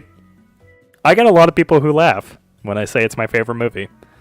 And I think it's literally just because, like, it's called The Lego Movie, and it kind of has this air about it of being just like a dumb toy tie-in movie. But it's so much more than that. The animation is jaw-dropping. The way that they made it look like legitimate Lego pieces by putting a bunch of scratch marks on all of the pieces and like messed with the depth of field in order to make it look like everything was smaller than it actually was and to actually mimic the same size as the Lego pieces would be. It's so good. It's so stylized, and the frame rate too. It all looks like stop motion animation. It's so freaking good, so stylized, and it fits perfectly with like mimicking those old Lego animated like videos you would find on YouTube. So freaking good. And on top of that, it's a movie about creativity, and it's a movie about parental issues, so of course that it jives with me. No, I'm just kidding. I have a very lovely relationship with my parents. But it's creativity in this movie and the way it's presented is so good. The themes are so resonant for me. And when I watched it in high school, I was literally, my jaw was on the floor with how just perfect everything was. Lego Movie, best movie ever created. I don't care if anyone laughs at me for saying it's my favorite movie. So good. So freaking good. My Life as a Zucchini. Now, so I watched this back in high school, and for some reason I gave it a 5 out of 10. I feel like I would feel a lot differently about it if I rewatched it recently, so I'm just gonna right smack in the middle. Just put it right there. I remember the story being pretty interesting, how it was about a foster kid who was struggling to find a family. And I don't know, just a story like that, as depressing as it is, it sounds like it's up my alley. So I don't know. I need to rewatch it, but I think this movie, I'll just put it there for now. Ooh, Despicable Me. Where do we put Despicable Me? Because this was, I mean, I will admit, I am 100% Illumination's biggest, most rotund, most colossal hater. But I gotta admit, Despicable Me isn't terrible. It's not good, but it's not terrible. I think it belongs right in here, along with Megamind and Rio. I think Despicable Me was an okay franchise when it actually focused on the characters and it wasn't just 2 hours of minion memes that your moms just have on a hotkey to share on Facebook whenever they want. It's I think Gru is a fine character. I think it's a fun idea to have like a villain type movie.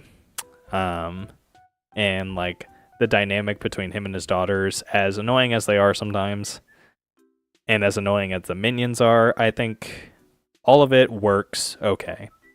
It's a decent movie. Frozen 2. What a pointless, unnecessary sequel. Oh boy. Where do we put you?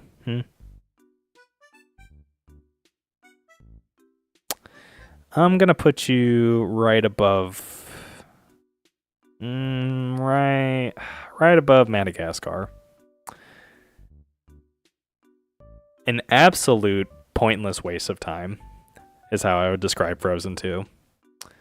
It is a movie that attempts, it certainly tries to recapture the magic in the same kind of way that Toy Story 3 was doing, where it kind of just retread a lot of the same steps and a lot of the same beats and being like, oh, we need another powerhouse, let it go song.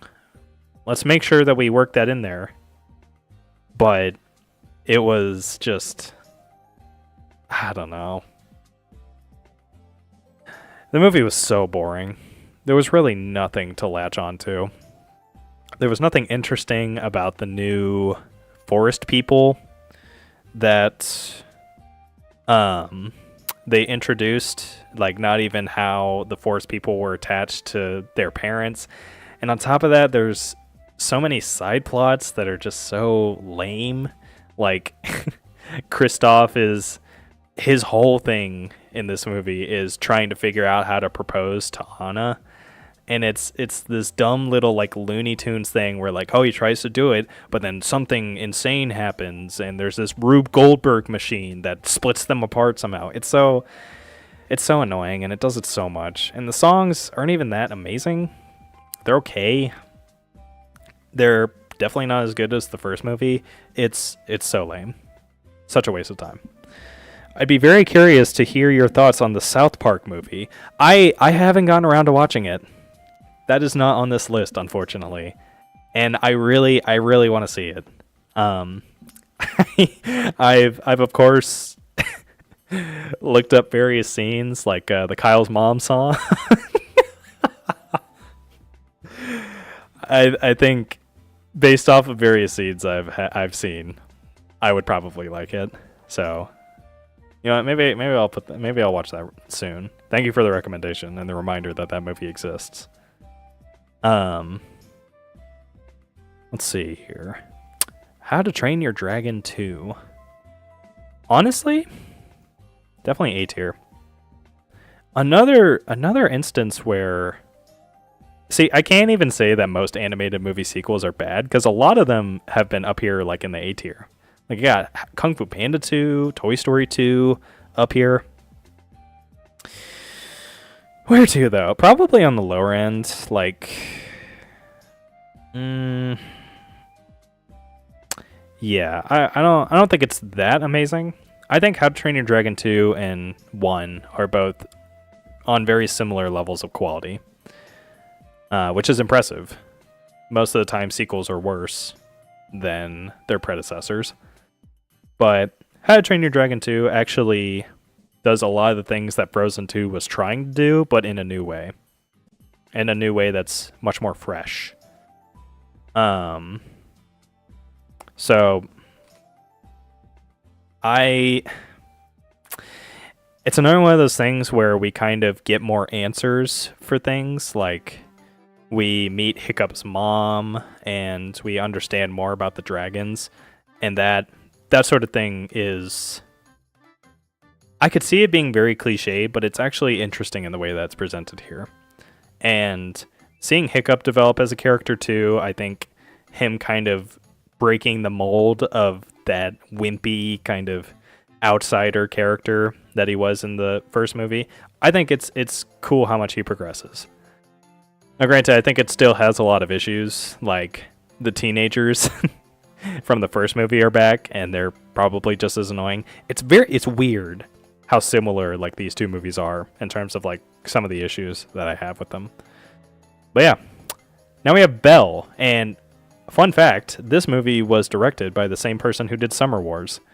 So I don't know what it is about this person and their obsession with like Ready Player One type like online world movies because Belle is another one of those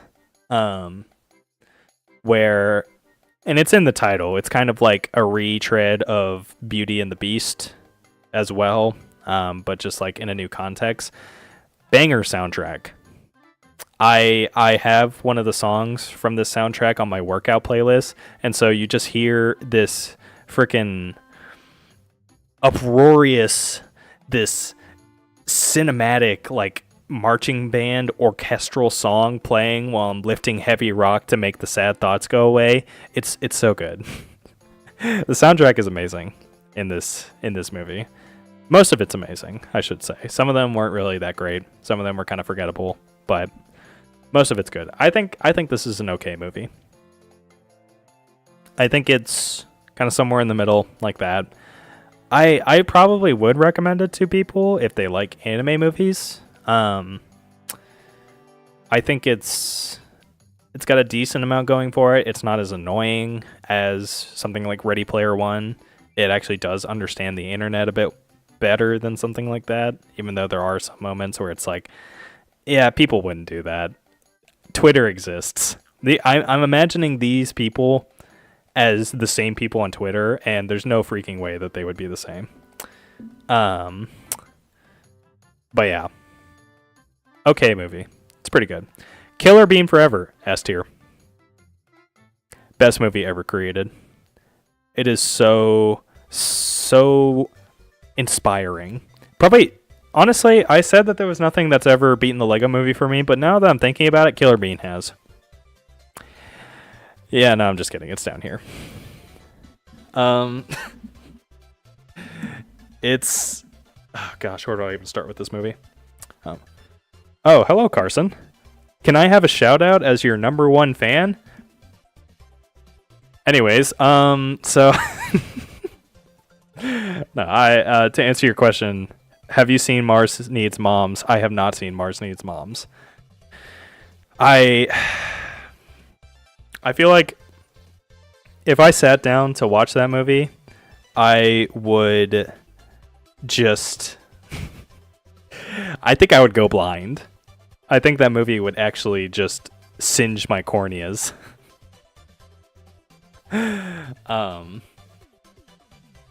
So I don't really have any plans to watch that. Maybe I'll watch it someday, just out of curiosity. But yeah, can I please have a shout out? Yeah, Carson Cawthon. Hello there in the chat. Hello, self-proclaimed Ben 11's number one fan. Welcome to the stream. Thanks for stopping by. Where was I? Killer Bean Forever. Yeah, so this is essentially The Godfather if they were all like beans. And if that sounds up your alley, then this is the movie for you. It would be ranked as D tier. You're talking about Mars Needs Moms. Yeah. I haven't seen it. I can't. I don't like talking about movies if I haven't seen them a lot of the time. But I do not recommend Mars Needs Moms. Okay, yeah. Thank you, Carson. I probably won't watch it then. Okay, anyways, where was I? Oh yeah, Puss in Boots. Nowhere near the quality of this one, which is so funny to me. It's probably more along the lines of Down Here. I think it's... Oh, I don't know. Probably Here feels good. High C. And it's about as good as the drink High C, if I'm being honest.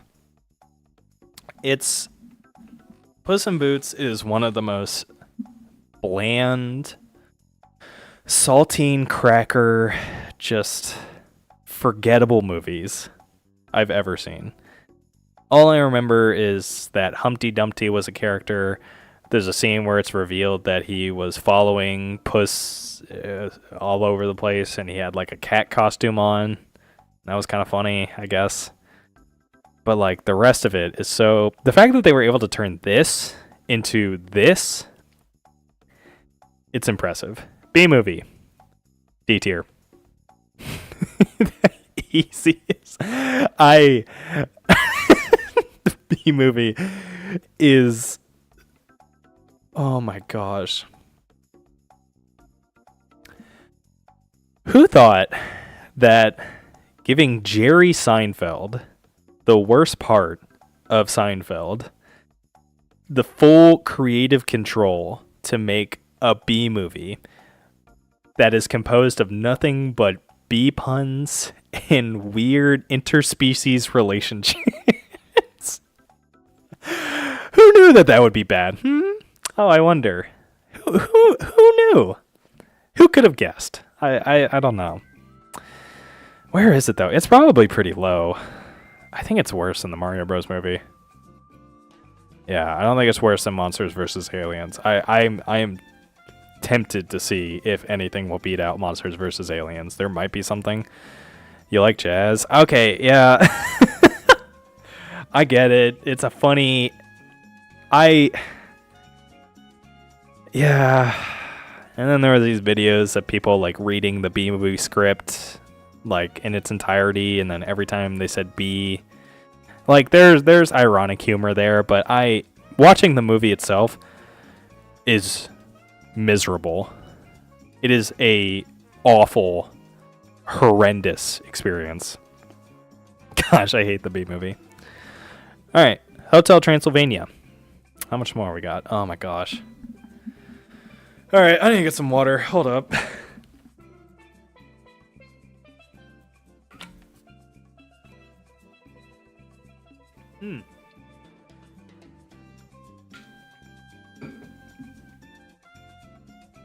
This stream is sponsored by H2O.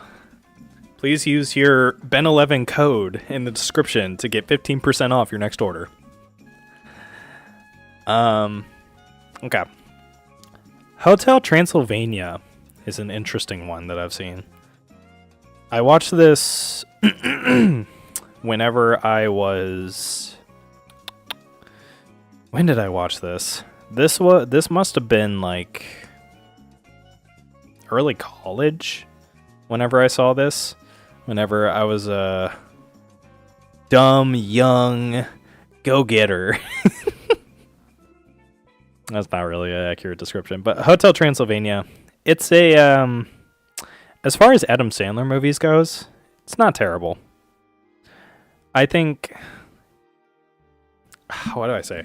It has like a very interesting animation style to it, where it's very chaotic and it's very all over the place. With like characters' body proportions being squashed and stretched in every single direction you could possibly think of. And I kind of like that. I think it's fun the way that they do it in this movie. I think it's sequels. It gets very annoying. And it gets to be like too much. But in this movie, it's not bad. And then it's another one of those movies where it's like, I'm noticing a trend with a lot of these animated movies with like Croods and Mr. Peabody and Sherman and Hotel Transylvania, where they have like one joke. They're like, oh, isn't it funny how these historical and famous monsters are just like doing these everyday tasks and being human-like? Oh, isn't that so hilarious? And yeah, it's kind of funny at first, but then it gets old after a while. Where does this go though? I think it's B tier. I think solid B tier. I think where at though? I wonder. Let's do. It's worse than Inside Out. Yeah. Yeah, I like it there. Finny. Oh gosh. Yeah, like I said, this is every single animated movie that I've ever seen in one list. So I also put Phineas and Ferb the movie across the second dimension, and I think I said that right. Not D tier. Sorry, I put it there really quickly. Awful movie. Disgusting. Awful. Worse than Monsters vs. Aliens. No, it's I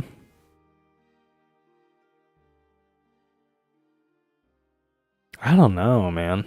I can't remember much about this. I mean, I remember it being pretty faithful to the show in that it like did a lot of the Phineas and Ferb things you would come to expect. But I don't know, dude. It was gosh, I can already feel my brain turning to mush. How long have I been at this? 2 hours. Oh my gosh. Okay, I gotta speed this up. I keep saying that, but I really why did I agree to do this? Oh my gosh. Okay. Let's see. Phineas and Ferb the movie. I think it's okay. I think it's probably a high C tier. I don't think it's anything amazing. I think it's just like an episode of the show, kind of just like elongated. And the show's pretty good. So, yeah, I liked it. Oh, hello, Quetzalcoatl? I probably butchered your name. I'm so sorry. How are we doing today? I'm doing good. Thanks for asking. I am currently dying a little bit because I thought this would be a good idea, and I'm not even halfway through, it looks like. And I've been at it for 2 hours. But I'm doing pretty good. How are you doing today? Prince of Egypt. This is a fantastic movie. I think it's high A tier. I don't think it's quite S. The Prince of Egypt is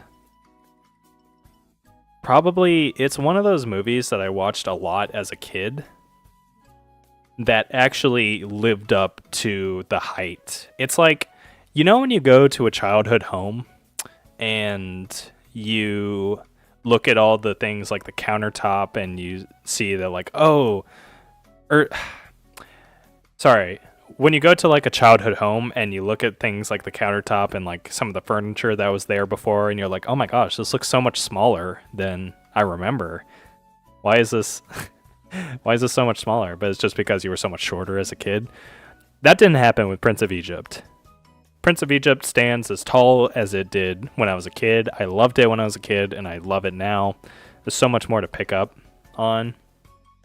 And the entire thing itself, with like the music, the presentation of it all, it's so epic and grand. And I know that word's been overused, epic, but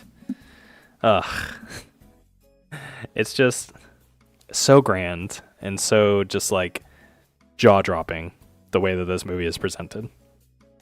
I'm doing fine. About to jump into some Risk of Rain 2 soon. Glad to catch one of your lives. Oh, well. Good luck with that. Which character are you going to play? Because I freaking love Risk of Rain 2 as well. I have like hours into that game. And if you say Commando, then I would be very upset. Just kidding. I like Commando too. He has a lot of procs to him. But yeah, nice. Yeah, glad you stopped by, man. Appreciate you being here. So, Prince of Egypt. Yeah. Pretty good movie. Mary and Max. Mary and Max. Second highest film on this list, more than likely. Mercenary, because I hate myself. You know what, man? I'm calling a therapist right now. I'm calling a therapist. You should not be doing that to yourself. I don't. That's funny. I rarely ever play Mercenary just because I do not have the hands and I do not want to give myself carpal tunnel every time I play that game. Anyways, where was I? Mary and Max. Easy S tier. If you have not seen Mary and Max, you are missing out. Mary and Max is... Oh man, it is a powerhouse emotionally. I watched this movie like back. A lot of these movies I've actually watched because of an old podcast I listened to called Sardonicast. A lot of these were like recommended on that show. Like Fantastic Planet was one of those. A Town Called Panic, I think, was one of them. And Mary and Max was also one of them. And when I watched that movie, I've already made a video on it, so I've already gushed enough about that on this channel. But when I watched that movie, the emotions and just the absolute just... Oh gosh. The amount of resonance that I have for this film is so incredibly high. It was so emotional to me when I watched it, and I didn't even fully understand why when I first saw it. But then after subsequent rewatches, I realized how personal this film is, and I realized just how real a lot of the characters are in this movie. That's the thing. It's an animated movie, and it's very wacky. And the animation, I haven't even talked about, but the animation is so creative and so expressive. But at the same time, the script is so down to earth and really understands what makes people tick in a way that not many other animated movies, let alone films, can do. One of my favorite movies. Yeah, no, I 100% agree with you. This is probably my fourth favorite movie of all time. It's up there. Still not as good as the Lego movie. As funny as that is to say out loud. But I don't know why the Lego movie is so good. A movie called The Lego Movie has no right being as good as it is. Alright. Captain Underpants, the movie. I should say I didn't read these books as a kid, so I don't really have that much attachment to this character. I just saw that a lot of people were liking it. A lot of people were watching it, so I was like, oh yeah, I'll check it out. And it's fine. It's okay.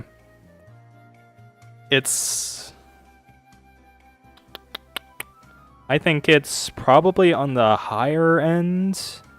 Probably there is a good spot. A little better than Belle. A little worse than Bug's Life. Yeah, DreamWorks has been doing these movies for a little bit now, where they kind of just take like a children's book and make a movie out of it, like they did with Dogman recently. And this was one of their first ones that they did. And what I appreciate about it is that they actually put a lot of heart into adapting it. Like, it feels, even though I haven't read the books, it feels like it's very genuine to the Captain Underpants story and character. Like, it's very goofy, it's very cartoonish, it's kind of stylized in its animation too, in a way that not many other DreamWorks movies are. It's good. I liked it. I think it has some stupid stuff to it. I think there are some like lowbrow humor moments. But yeah, I think it's okay. The Wild Robot. Now this is something that's gonna probably ruffle some feathers because it's not an S tier. And if you think it's an S tier, then I hate you. And I think you should die falling off a cliff in a burning car. Yeah, I've been on Letterboxd a little bit lately. I should probably get off that site. Yeah, The Wild Robot. It's fine. And that's where it stops. I think it's probably here. Yeah. The Wild Robot is such an interesting movie to me because I don't really understand what people see in it a lot of the time. I think it's a really okay movie. I think it has a nice concept. I think it's cool to see this like Wall-E type character kind of bonding with animals. This like Roomba type technologically advanced robot trying to learn emotions.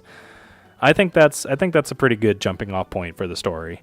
The problem is where the story goes after that, because the rest of the story and the way that it plays out is so paint by numbers and so just cliched in a way where they legitimately have a duo character falling out by the second act type structure to it that we've seen so many times in so many other films, and it's not done in a new kind of way here. It's really just trying to play it as straight as possible and actually trying to get you emotionally invested doing that, and it falls flat on its face. It's so uninteresting. Animation's great. I think the soundtrack is kind of awful at points. I think the music that plays during that montage is really sappy, and really insistent in trying to get you to feel for what's going on in the scene. I think it's a very mixed movie for me, but I can't deny that it's at least a pretty good movie. Pretty okay. Oh, here we go. Here we go. The Emoji Movie. I watched it in theaters. I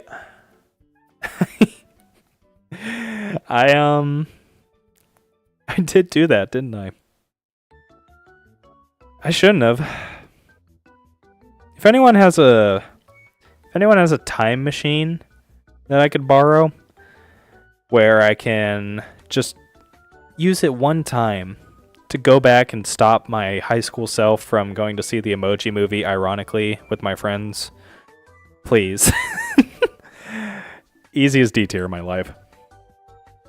So bad. Listen, I know what I'm doing right now. I'm kicking on the kid while he's down. I am preaching to the choir a sweet, succulent song at the moment of being like, yeah, the Emoji Movie's bad. It's... I know it's not the most original thing to say, but it's so garbage. The concept of taking these emojis that are used for text communication and turning them into a movie, and that being the jumping off point to where you make all your creative decisions. And on top of that, it's basically like a 2-hour long commercial for Just Dance, Apple, as well as Candy Crush. There's a whole scene where the characters just sit down and play Candy Crush, and that's like one of the tense action sequences. It's so... I am shocked by how cynical this movie is, even to this day. And we've gotten close, but I don't think we've gotten to that point of cynicism ever since then. Hello, Jackson McFadden. Why is Lego Movie S tier? Is the list flipped? Yeah, you're right. The Lego Movie's worse than the Emoji Movie. Sorry, thank you for pointing that out. I didn't realize that was there. Appreciate that. Oh. Yeah, Emoji Movie, bad. And then you have Anomalisa, which is a contemplative, cerebral, just like, it's very weird having Anomalisa in the same category as all of these other animated movies here. Easy S tier. I would say it's probably here. That feels right. If you don't know what Anomalisa is, it is basically a stop motion animated film written by Charlie Kaufman. And if you don't know who Charlie Kaufman is, he is basically depression incarnate. I have not left one of his movies feeling happy. And that sounds like a bad thing, but it's he essentially, how do I say it? He makes movies that are very human, and he makes movies that are just incredibly down to earth and incredibly raw in portraying the characters in the movies. The concept of this movie is essentially this man who is like in a middle stage in his life is essentially how do I describe it? He's seeing every single person he interacts with as the same person. And they achieve this by basically having every single person have the same face that he talks to. Every single person has the same voice and is voiced by the same person. And it's very strange to see the movie start out like that and not really explain to you why it's doing that. But eventually, as you kind of dig into the movie a little bit, then you start to realize like how that plays into the themes. And it's a movie that I thought about a lot. It's definitely one of those movies like this shot right here with him like wiping away the mirror. That's literally me after watching the movie. Just like, what? What did that mean? What? I'm so confused. Wait, written by Scott Cawthon? Scott Cawthon? Who's Scott Cawthon? Is that someone I don't know? No, it's Charlie Kaufman. Elijah Clark.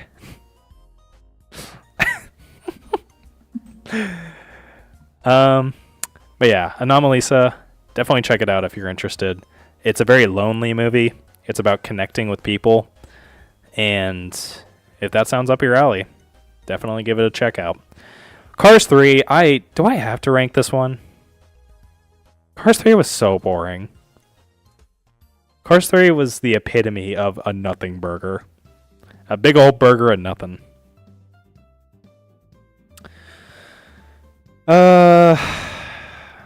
Let's think.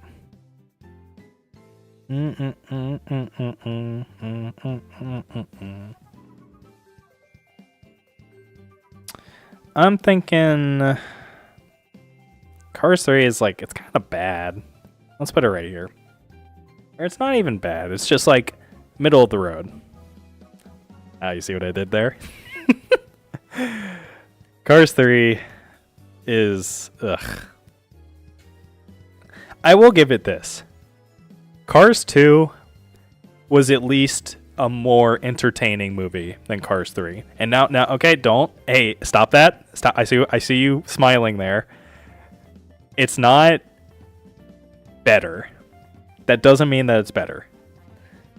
And I mean that in a way of Cars 2 is so embarrassingly bad at some points that it's at least funny to watch, even if it's worse. Cars 3 is just like, okay, you have no idea what to do with these characters. You have no interesting places to take them, no interesting angles.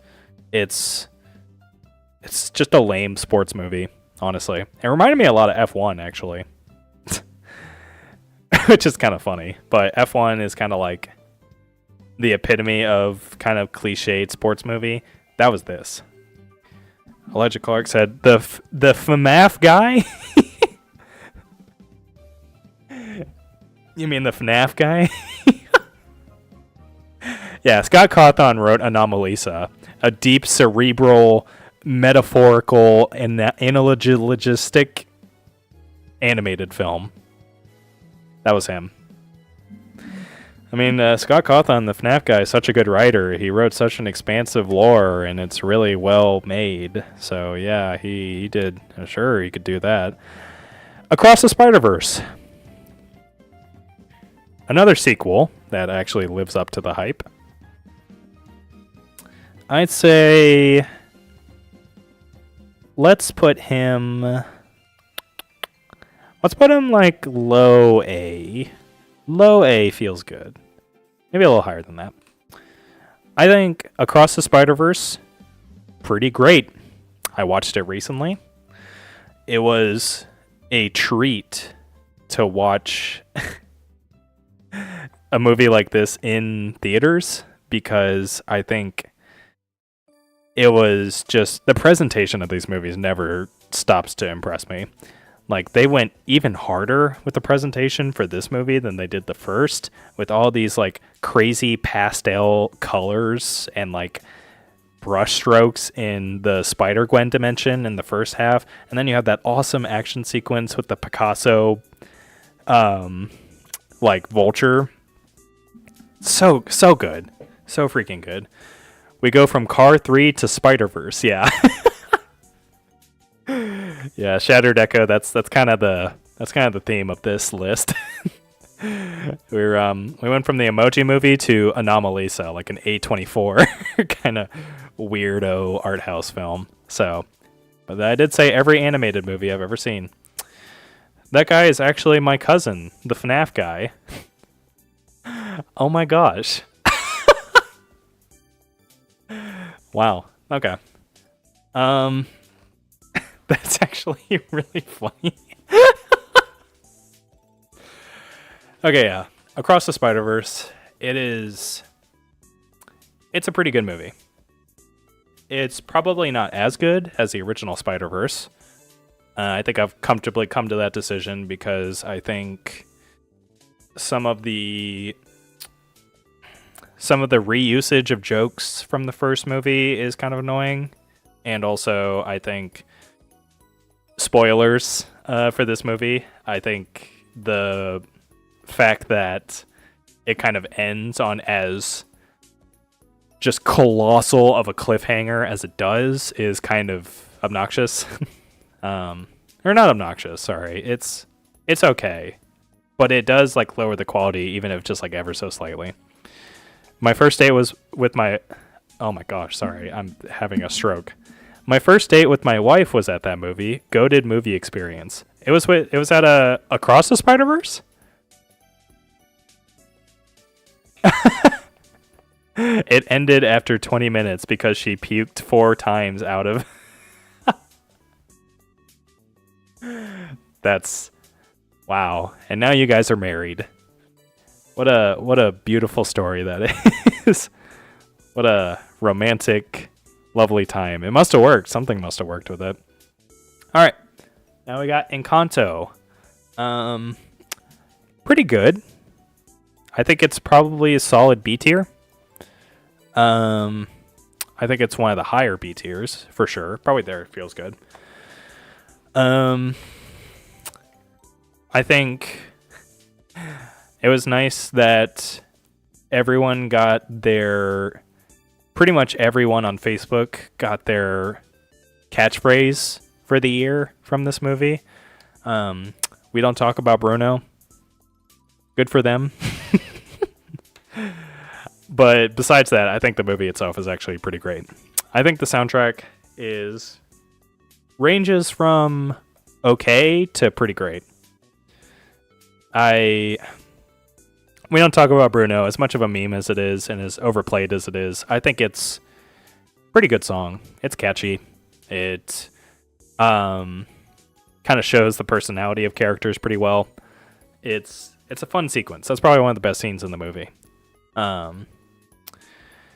But it's also kind of bland a little bit with this story of like the outsider family member that essentially ends up bringing everyone together, who the whole thing of like these family members think they have it all together, but then it comes from an unexpected place of like this one sister that nobody really cared about and no one thought was that special. It really that ends up being the solution to everything, and it's like, okay, it's a bit better done here. It's okay, but it's not really anything unique. But yeah. Speaking of Mars Needs Moms, the Polar Express. I don't really like this movie all that much. S tier. Just kidding, it's C tier. It's not great. It's creepy. the experience of watching the Polar Express is like being trapped in a PS3 cutscene for 2 hours and 30 minutes. It's a long movie. And I can never get past the visuals. It's so disgusting to look at in every frame. And in motion, it just looks even worse. I will say, the environmental animation isn't that bad. I think a lot of the ice caps and stuff are okay. I think it's just like fine in that regard. But the character animation and like the character designs, ugh. It's so bad. But I guess it's like a technological feat or whatever in the same way that the prequels are, but like I also hate watching the prequels. So yeah.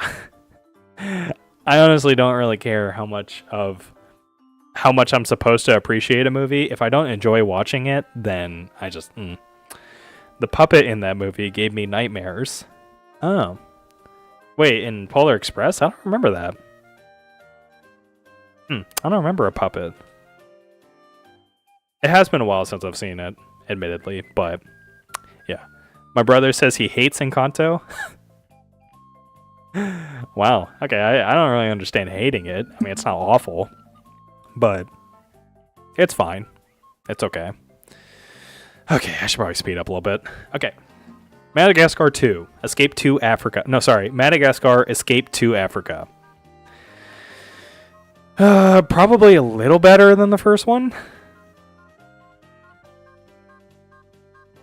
Yeah, that feels right. Probably down here, though. The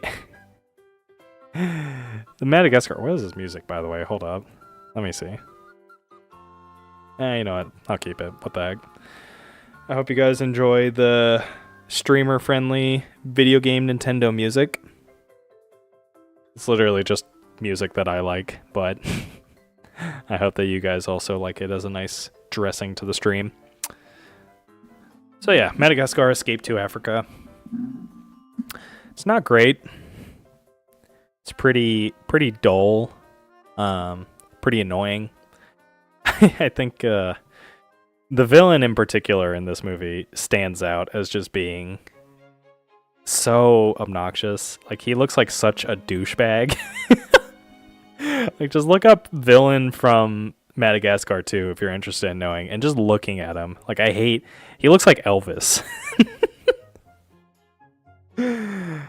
And on top of that, you have like really forced character drama between like Marty and the lion dude, Alex, and it's like, oh, well, how do you not recognize me? In this freaking herd of zebra, however you pronounce it. Yeah, it's pretty bad.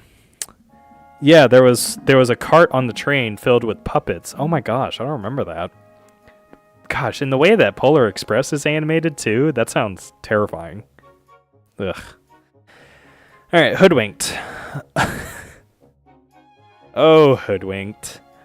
Oh, you kooky little cat, you. It's D tier. Definitely D tier.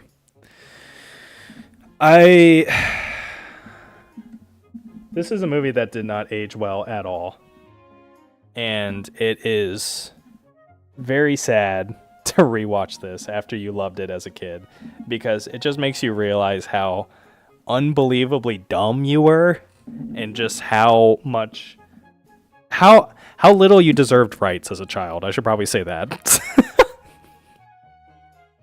And I definitely did not deserve rights, because I loved this movie as a kid, but rewatching it recently, oh boy.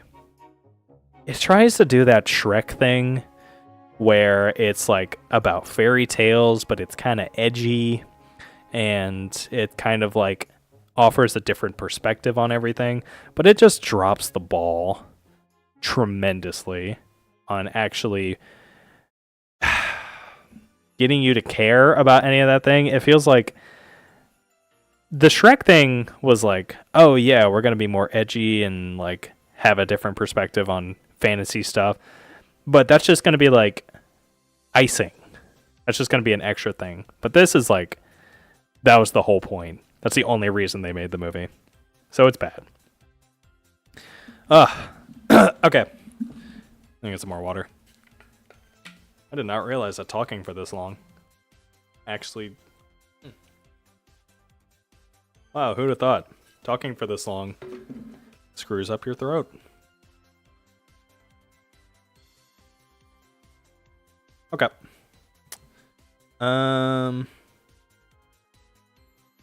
Turbo. Turbo is... Ugh.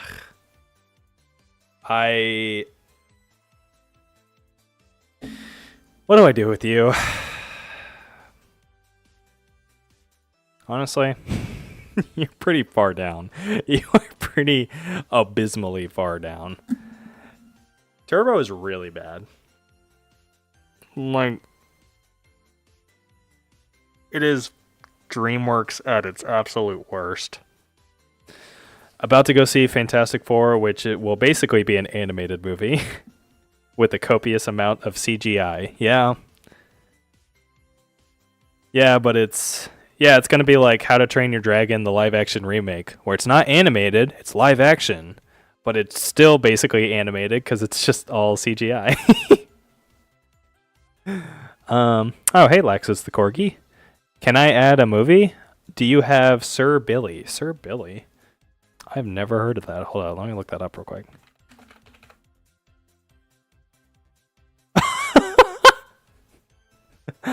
What is this?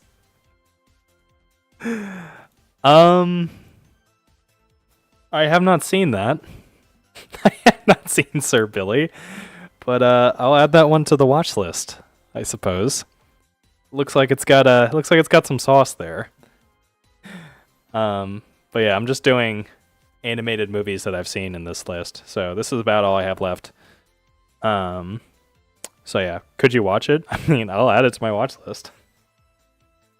Yeah, sure. I'll check it out. We'll see if I like it. Okay, yeah. Turbo, bad. Wreck-It Ralph. Wreck-It Ralph is an interesting one, the original one, because I think it's okay. It's after seeing the sequel, Ralph breaks the internet and realizing how low it can go. I think I appreciate this movie a lot more. Wreck-It Ralph is like... It also came out at a time whenever my parents would be, oh, Ben, you should go see that. You like video games, so you'll definitely like this movie. As if like that's the only criteria I have for enjoying movies. But yeah, I remember liking it as a kid. I definitely fit their stereotype. But after rewatching it recently, it's okay. It's kind of funny. It's got some clever bits to it with like having an old-timey retro arcade character kind of entering in the new landscape of games and stuff, and like the main characters aren't bad. John C. Reilly does a good voice performance. It's fine. It's okay. Is the Plague Dogs in this list? I don't believe so. No, unfortunately. Plague Dogs. Oh gosh. Wait, is this that really depressing movie about dogs dying to like the plague? Oh. I think that's on my watch list, actually. I am interested in seeing it. It looks a lot like a Watership Down. I don't know if that's a accurate comparison. I like the part where they had Skrillex. Oh, dude, yes.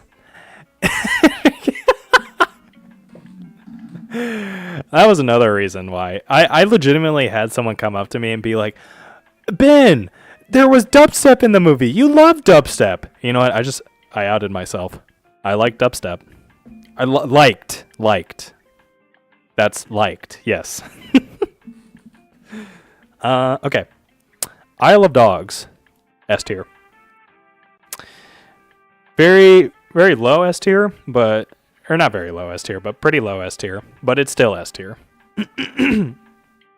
Wes Anderson is just batting 2 for 2 with animated movies at this point. It is very... Fun fact about this movie, actually. When I saw this first in theaters, this is one of the movies that really got me interested in like film analysis and film critique. No joke. After I saw this movie, it unlocked some kind of like... it unlocked the cynical part of my brain that hates Monsters vs. Aliens and the B movie and Cars 2. And it really just got me interested in learning more about like, all right, there's got to be something to this. There's something to this medium of film that I'm not understanding. And so that's when I started watching a lot more like artsy kind of movies, I guess you could say.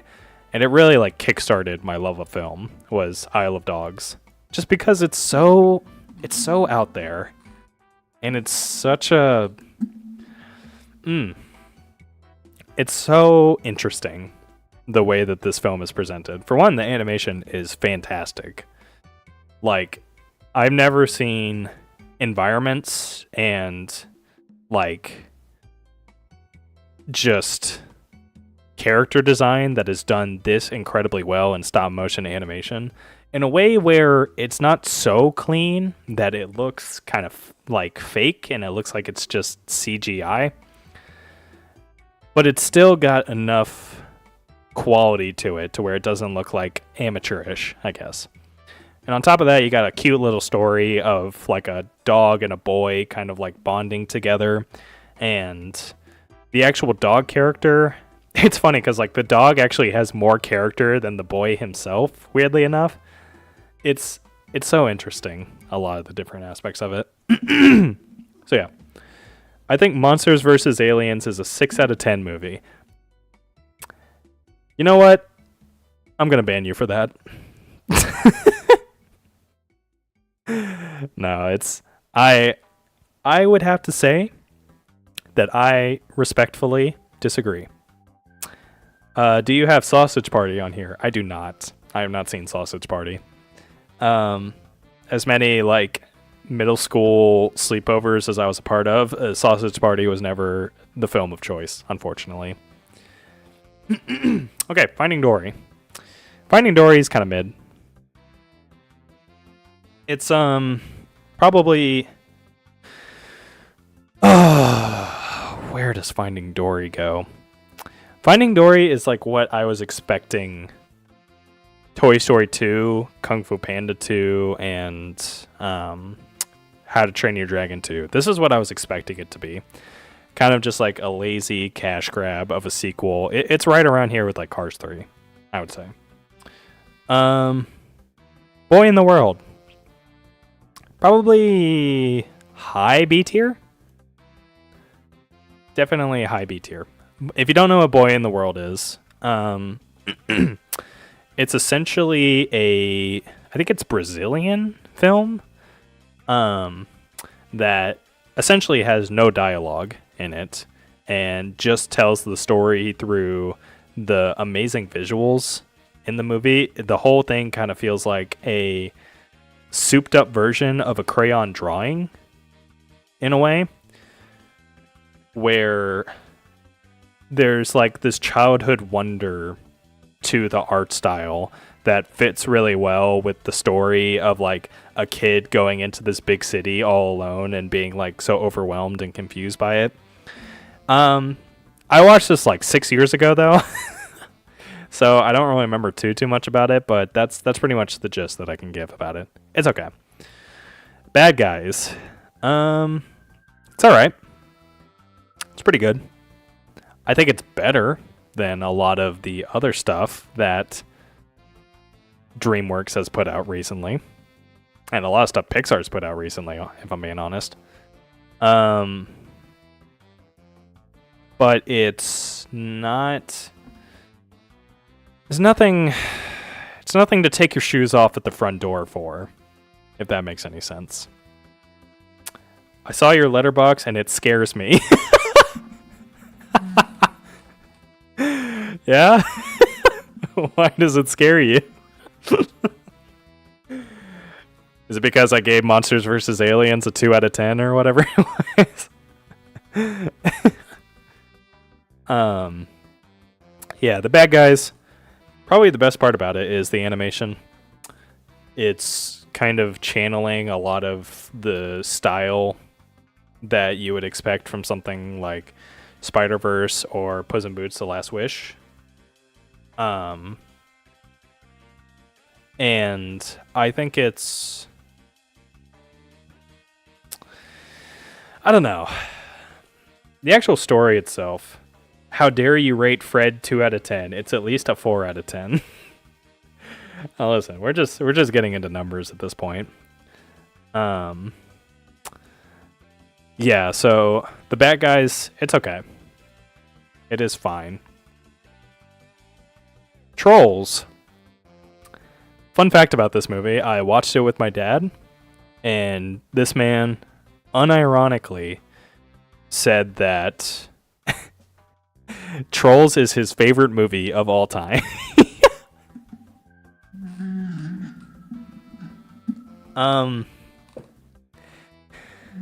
Needless to say, it's not my favorite movie of all time. I would say it's actually pretty bad. Hi D. I think Trolls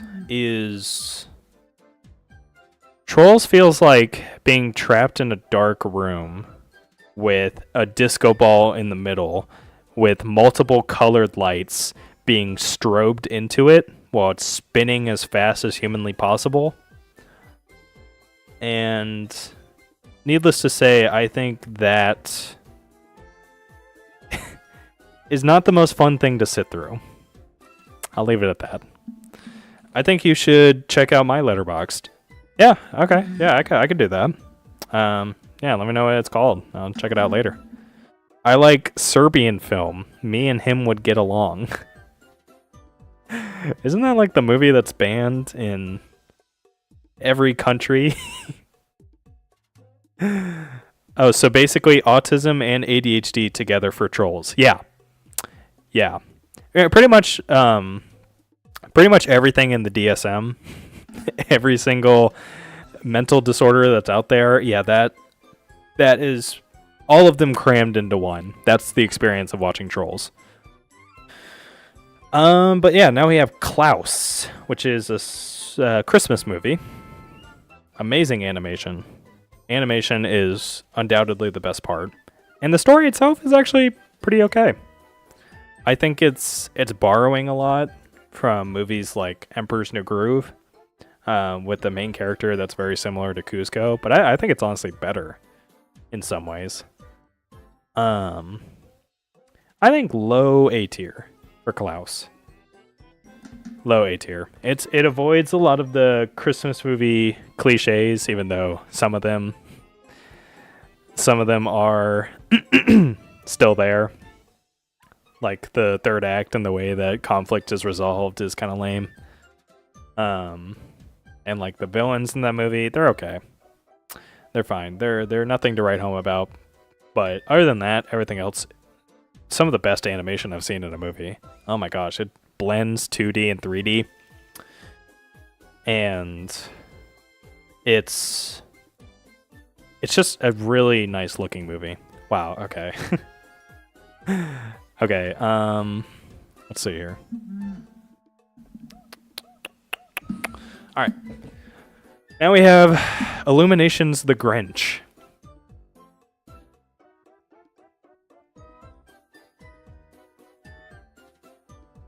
Probably here. A very convincing D tier from me on this one. Watch The Day the Earth Blew Up, a Looney Tunes movie. I have not seen that one, unfortunately. I did want to check that one out though, because it looked interesting. So yeah, I I kind of hate the Grinch movie, and I will say, went into it not really expecting much, to the point where I went to the gym and I went up to one of those treadmills that has a screen on it, and I legitimately watched this on a treadmill while I was running a 5K. No joke. And that's probably the best way of experiencing in this movie, I'd say. It was I was in horrendous pain. I was hating my life. I felt like I was in hell, but it wasn't because of the 5K.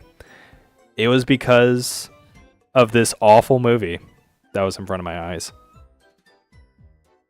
What a terrible way to interpret a story like The Grinch. It was just so lame and so just devoid of personality in a way where it doesn't even feel like it's the same story. It's got a lot of the Illumination isms that feel so manipulative, like in Sing, where all the characters are like so obnoxiously relatable, I guess. Like in Sing, you've got the gorilla that has like daddy issues who young teenage boys can relate to, and then you got like the punk rock porcupine that like young teenage girls could relate to. Then you got the mom character, and then you got just so many characters that feel like they're just casting a wide of a net as possible. And the Grinch also has that, with like a single mother who's a nurse in Whoville who has to work like multiple shifts in order to keep the lights on. And it's like, this feels so pandering and so devoid of any kind of personality. It's so lame. It's so lame. All right, give me 1 second. I'm going to go fill up my water bottle because my voice is kind of going out, but I will be right back.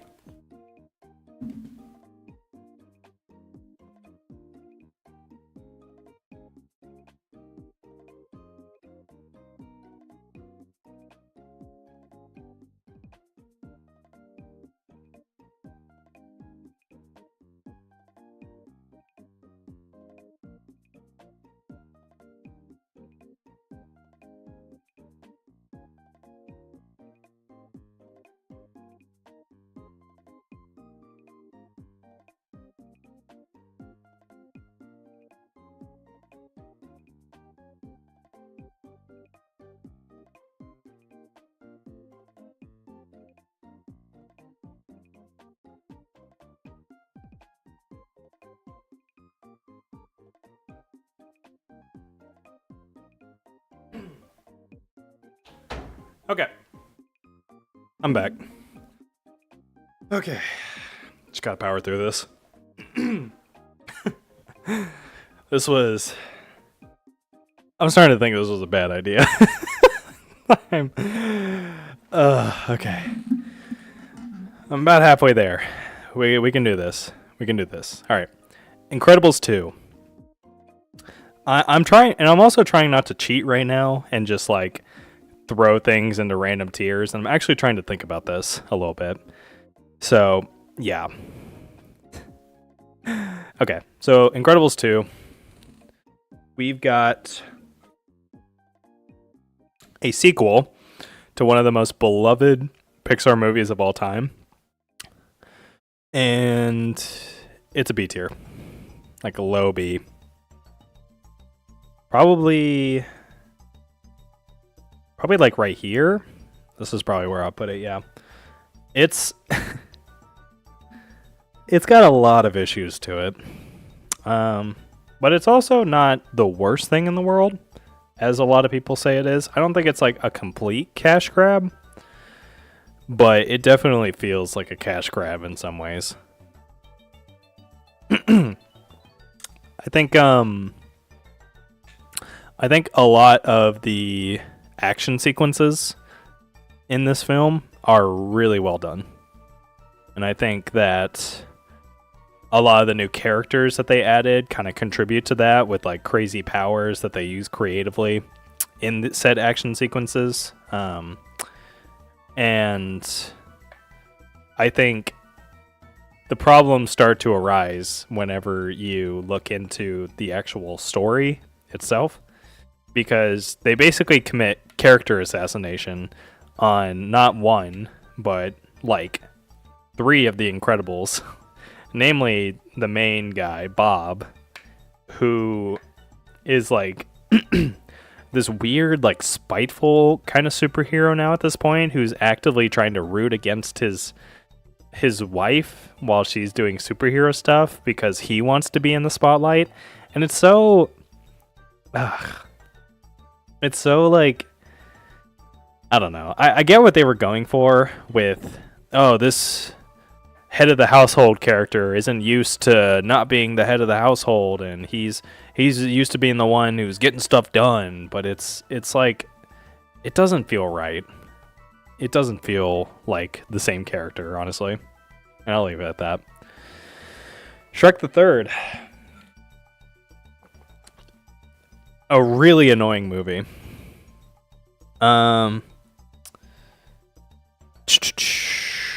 Shrek the Third. Oh boy. Shrek the Third. Shrek the Third. You know what I'm saying? Shrek the Third. You know what? I'm gonna come out and say it. Shrek the Third. Yeah, it's here. C tier. Pretty bad. It's a severe drop off from Shrek 2, for sure, with so many annoying things being added, like the babies being spammed and like King Arthur being a major character in the movie. He's like this annoying little bratty teen that I want to hit with a weed whacker. And it feels more insulting here because it's like, you were just doing so well. Shrek 2 came out and it was just as good as the first one, if not better. And now you're just tarnishing. You're freaking tarnishing the disgusting mud piles that Shrek is known as. And you're planting flowers into them and ruining the whole thing. It's awful. Me and you should have a watch party. You sound like a fun guy to watch a movie with. Oh, I appreciate that, man. Yeah, maybe sometime. Grave of the Fireflies.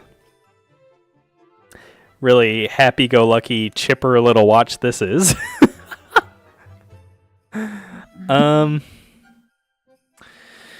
Yeah, Grave of the Fireflies. If you don't know what this movie is, it is basically, I think it's set in World War II.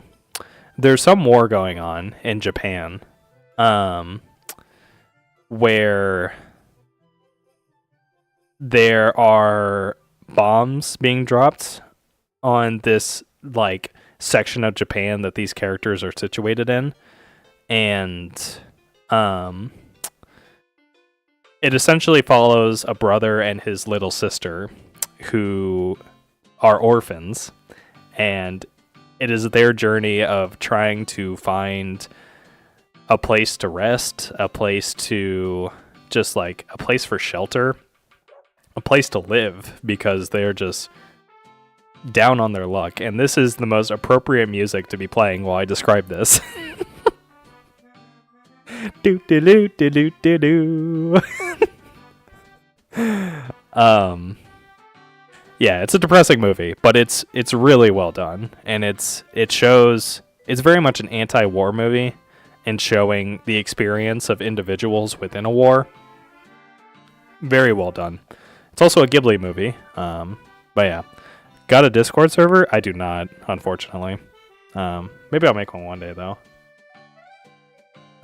Okay, Tangled.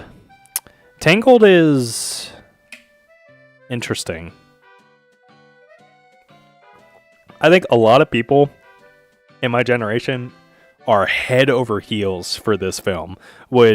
If a DVD copy of Tangled showed up at the front door with their daughter, they would immediately be like, "Here's the ring. We'll pay for it. Just please take her." And I think it's all right. I don't know if this is a hot take, but I think it's a solid B tier.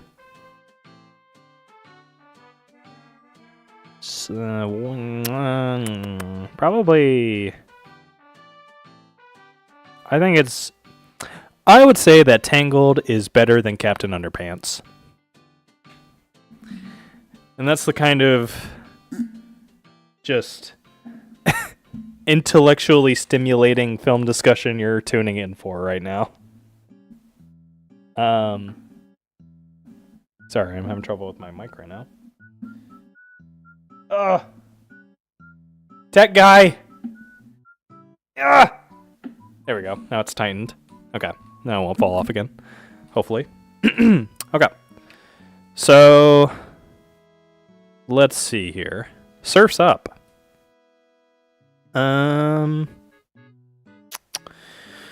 Yet another one I haven't seen in a while, and this is one I haven't really rewatched, so I'm gonna place this low B. That feels right. I think the documentary thing is pretty funny and pretty interesting. I think it kind of adds a bit of style to the movie from what I remember, but I don't think anything really impacted me that much from this movie.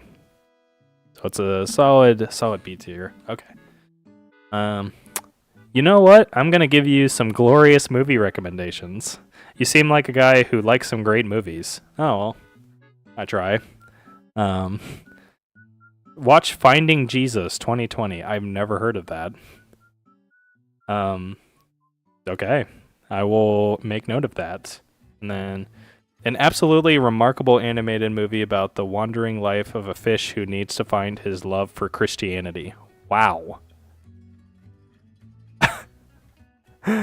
That is... that sounds like it's not that... Okay, I'm interested. I don't... I'm interested to see whatever that is. Well, I appreciate the recommendation. Okay. Kubo and the Two Strings. Now this might be a bit of a hot take for me. But I think Kubo is not amazing. It's not bad.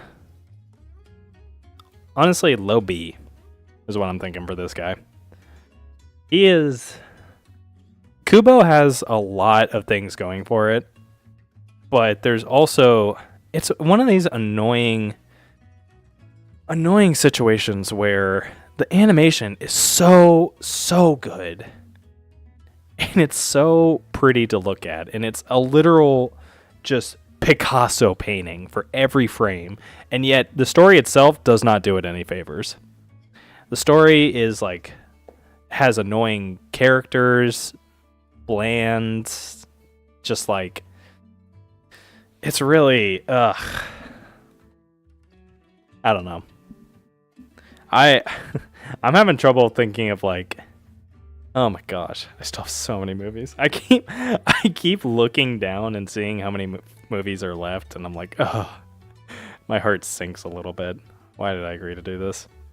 I didn't even agree. I'm doing this on my own accord. All right, let's power through these. Inside Out 2. Here we go. Inside Out 2. It's probably down here. I think it's infinitely worse than the first Inside Out. And I think it's a lot worse than a lot of the Pixar movies I've seen recently. And let me tell you why. It is because the issue that I had with Inside Out 1 of like things not making any sense and them just using the concept as the most surface level kind of like joke dispenser is so obnoxious and so just like so annoying to me how like they could do some really interesting things with the concept and yet they just choose to do the most boring, just cliched, just gosh. The jokes in this movie are actually atrocious. Like all the different mind puns that they say make me want to, I don't know, take my brain out of my head and stick it in a blender with every emotion still inside. Like it's I hate Inside Out 2 so much. So yeah, there's that. Some more movie recommendations. Food Fight. I have heard of Food Fight. I really want to see that. A not family-friendly version of Sausage Party where food comes to life and basically had a fight against an evil new brand. Yeah, I've heard of that. And then Garfield Gets Real. I have heard of that one too. The wacky hygiene of Garfield in a fictional world. Garfield goes into the real world and basically finds a ragged team and gets canceled from his own comic in the real world. That sounds kind of funny. Interesting. Oh, you're giving me a lot of good recommendations. When Marnie was there, I'm not going to spend too much time on this one. It was kind of middle of the road.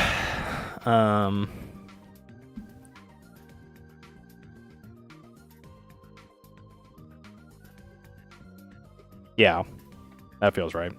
All right, the original Cars. Definitely better than Cars 2 and Cars 3. But how much better, you say? Probably right here.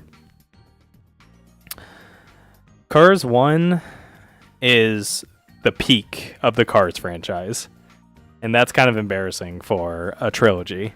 But lo and behold, it's the movie that takes the most advantage of the Cars concept. It's the movie that probably has the most, I don't know, the most heart to it. Like, I actually kind of care about the characters in that movie, except for Larry the Cable Guy, of course. I really hope that he breaks down on the side of the road and gets plowed into by an 18-wheeler. The car version, not the actor. But I don't know. Cars 1, it's okay. It was a fine movie. Definitely didn't need the sequels, but all right, the Iron Giant. Iron Giant is Iron Giant's fine.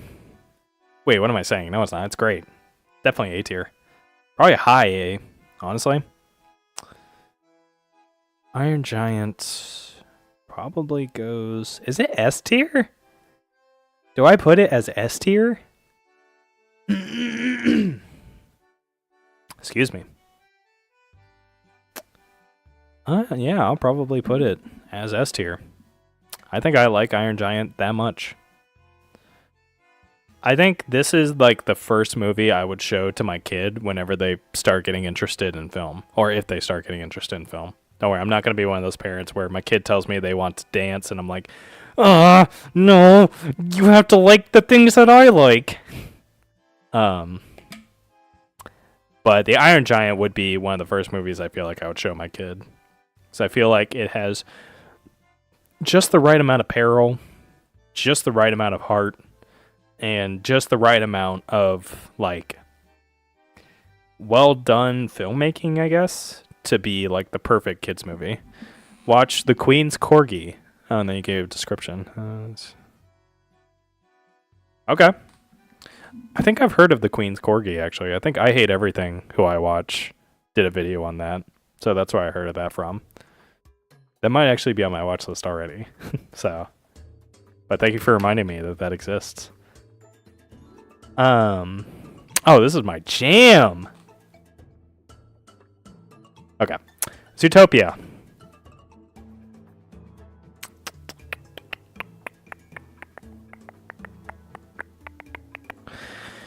Zootopia is probably high B, if I were to guess. Probably like right here. I think I think Zootopia is pretty good. I don't really have much to say about it. I think it has some okay jokes. I think the animal world is somewhat well fleshed out. The villain in that movie is kind of weird and annoying. And there are some like aspects of the themes of it that are kind of weirdly ham-fisted and don't really feel natural in the movie. But yeah. Memoir of a Snail. This one's another easy S tier. Probably definitely lower than Mary and Max, but so this, if you haven't seen Memoir of a Snail, have you seen Lulu is a Rhinoceros? Or yeah, rhinoceros. I have not seen that. It sounds like something quite Oscar worthy though. Yeah, Memoir of a Snail. If you haven't seen this or you haven't heard of it, it's basically by the same director as Mary and Max. And it is probably just as good. Probably it's not like as jaw-dropping and like as earth-shattering as Mary and Max was for sure. But it still has a lot of the same qualities that make Mary and Max such an amazing film. It's got like a really heartfelt, really personal human story, where I really care about the characters and learn so much about them. It's got that wobbly kind of stop motion animation that Mary and Max has. It's more of the same. And the same was so good that getting it again is pretty great. And I mean, it's not like the exact same thing. Like there's some things that are new about it. Some things that are like improved from Mary and Max. But yeah, it's pretty great. Barnyard! Mr. Boomtastic! Yeah, this is probably low C. Definitely a low C. Gosh, I'm starting to lose steam. Barnyard is low C. You know what? If anyone has any questions about anything, let me know, and I would love to elaborate. But I'm just going to kind of give like a 10-second overview of each film from now on. But yeah. Trolls World Tour. It's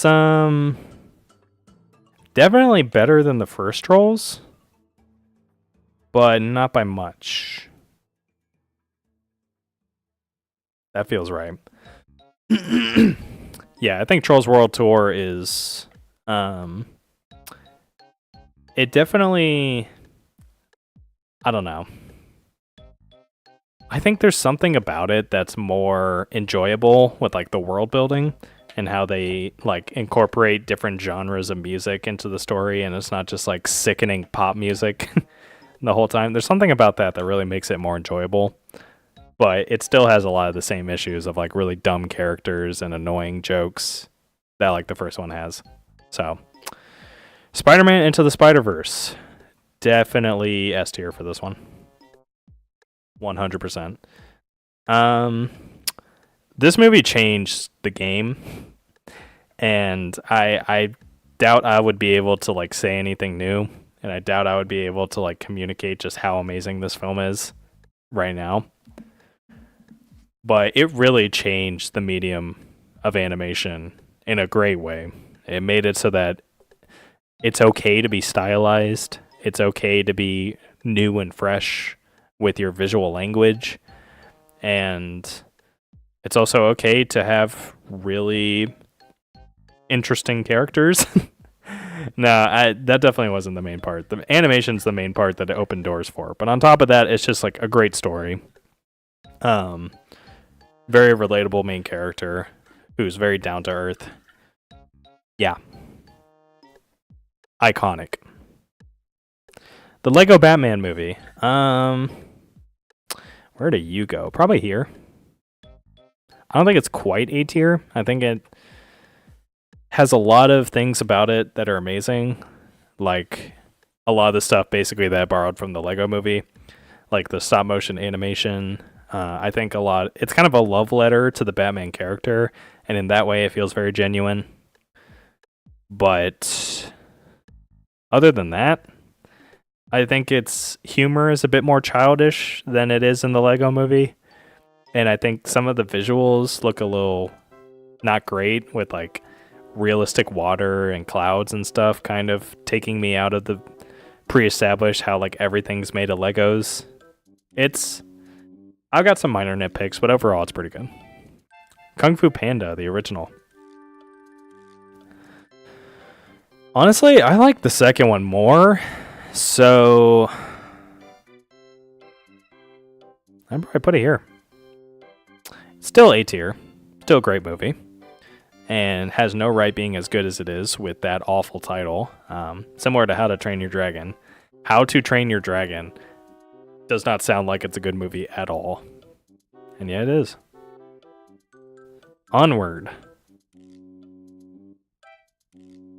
Oh man.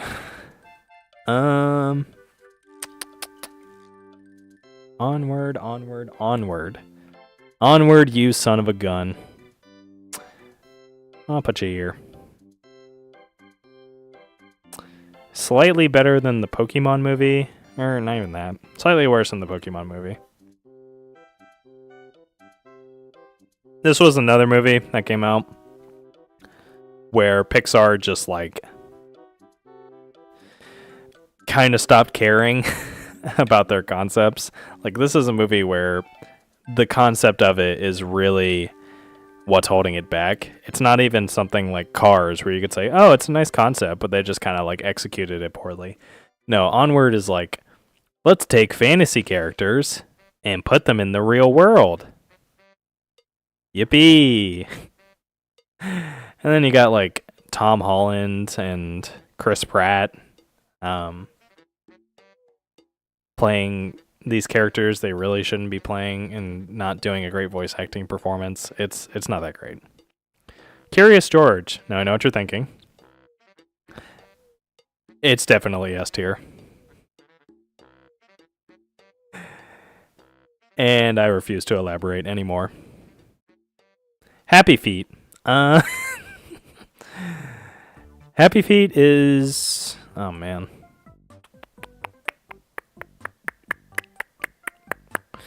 I do not really like Happy Feet, if I'm being honest. Where do you go, though? Definitely C tier. Probably lower, though, right? Yeah, Happy Feet. Not the move. Yet another film that has just been soiled by my vast, illustrious knowledge of the world being developed as I age.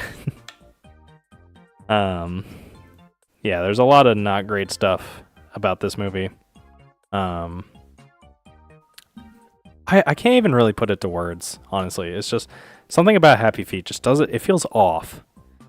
It feels like these things shouldn't be happening. I don't know. Ratatouille. Oh boy. Ratatouille. Objectively the worst movie here.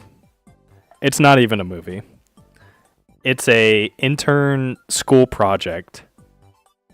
Or like a high school school project in computer animation.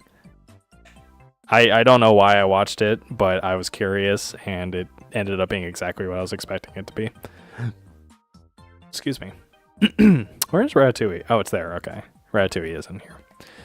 The Mitchells versus the Machines. It's pretty good. Let's see here.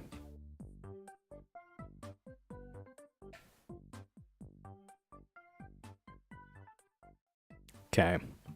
Yeah, Mitchells versus the Machines. I don't know.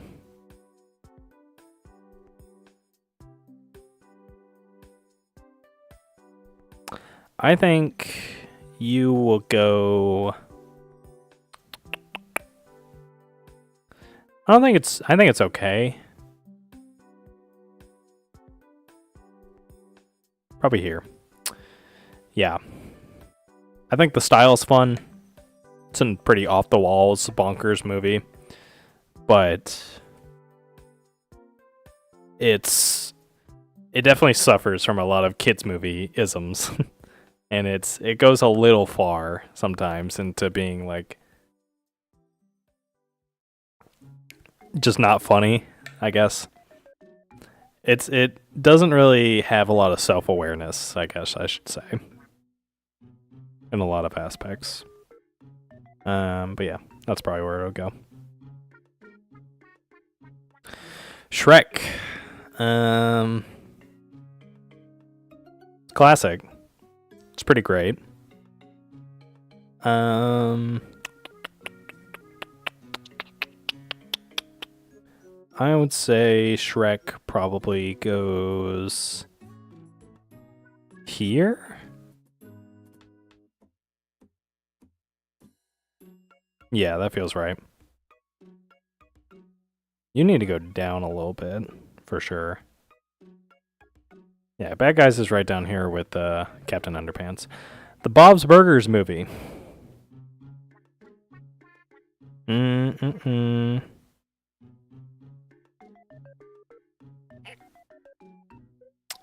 Oh, man.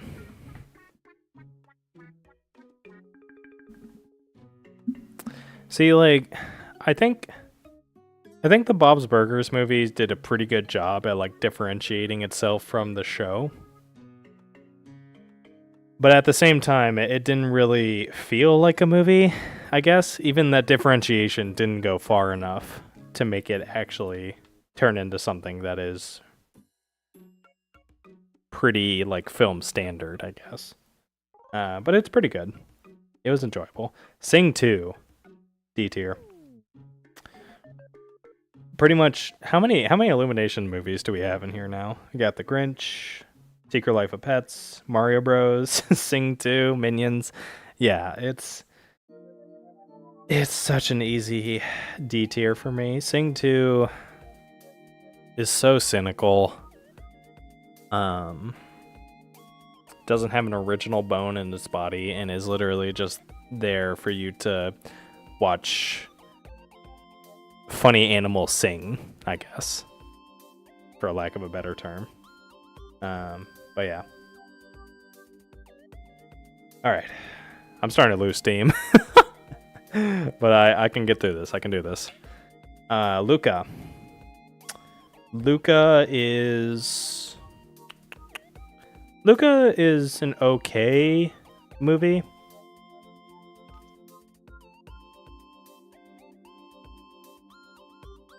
Luca is a fine, decent movie. I think it was the start of. There was a lot of start of Pixar kind of losing their edge a little bit, but this was the start of this new era of like the bean mouth character design animation. And I think it's fine. I think the setting in Italy gives it a bit more personality than some of their more recent movies, but I still think it's kind of just like paint by numbers and like just very expected, very safe for a Pixar movie. So yeah, definitely around this area. Definitely B tier. Flavors of Youth. This is a movie that I'm just going to put in C tier and not elaborate any further. Pinocchio. Pinocchio's great. Pinocchio is definitely A tier. Probably higher than Lilo and Stitch and Kung Fu, and in between Kung Fu Panda and Lilo and Stitch. It's a cute movie. It has some really good animation to it. I'm always a sucker for stop motion. I think stop motion is pretty great. Hot take, I know. But yeah. The Lion King 2019 remake. I think this is worse than Ratatouille. I think I would love for someone to argue that this isn't an animated movie also, because it's literally just like CG garbage the entire movie that's pretending to not be CG garbage. And it just completely stains the legacy of the original movie, which we'll get to. But yeah, Lion King sucks. I Lost My Body. This was like an Oscar-nominated movie that I watched that I remember liking. I don't think it's A, but I think it's like high B. Yeah, high B. That feels about right. Right around there. Sounds right. Shark Tale. Oh boy. All right, yeah. We're just filling out the D column right now. Shark Tale. You know what? Mario Bros needs to go up a little bit more. I don't think it's as bad as a lot of these other ones, but I still think it's pretty bad. Let's put you there. That's fine. I'm okay with you being there. Shark Tale is pretty awful. I think it's right around here with B Movie. I think some of the most disgusting animation to look at. I hate it. I hate it so much. Home. Low C. Home is it's not insultingly bad, but it's just so boring. There's nothing going for it. Yeah.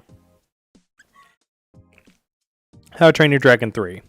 I remember this being pretty good, but I also don't really remember it being that amazing. So I think I'll go ahead and put it right here. Yeah, that feels right. Marcel the Shell with Shoes On. High A, for sure. Is it S? Nah. Nah, it's great, but it's not that amazing. I'll probably put it at the top of A, honestly. Yeah, that feels right. Marcel the Shell with Shoes On is just like... yeah, it's pretty great. Original Toy Story.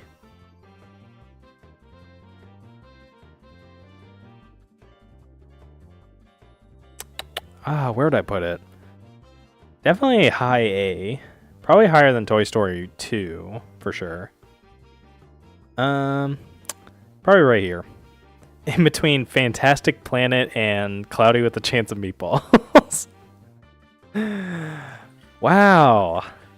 What a diverse palette that we have here. Yeah, Toy Story, it's a classic. There's not really much I could say about it. I think it's pretty great. I think it's aged in a lot of ways. And I don't really think that's necessarily the movie's fault, so it doesn't impact it that heavily. But, yeah. Okay, we're almost there. 2 columns left. Or 2 rows left. All right, Tinkerbell. I watched this when I was a kid. Don't judge me, please. But yeah. Mewtwo Strikes Back. You go... Let's see here. This movie is pretty bad. It's like down here bad. Like right next to Ratatouille and the Emoji Movie. It's genuinely that awful. And I'm saying this as someone who really likes the original Pokemon movie that this is remaking. But I think because I like that movie so much, that makes me hate it even more. It's like, what is the point of recreating this movie as a worse version? I mean, it's the same thing with like every other live action remake or every other just remake of animated movies. So bad. Over the Hedge. Classic. All I remember about this movie is someone being called a dirtbag. Probably like down here. Yeah. That feels right. Robots. Man, we're just going down nostalgia alley right now. Robots. Oh, man. All I remember about this movie really is Bigwell. And Rodney Copperbottom was the name of the main character. It's fine. I feel like if I rewatched it, it would not be that great. But yeah, it feels right about in there. Now, Madagascar 3. This is definitely the best of the Madagascar movies. Low A? Yeah, we're talking low A. I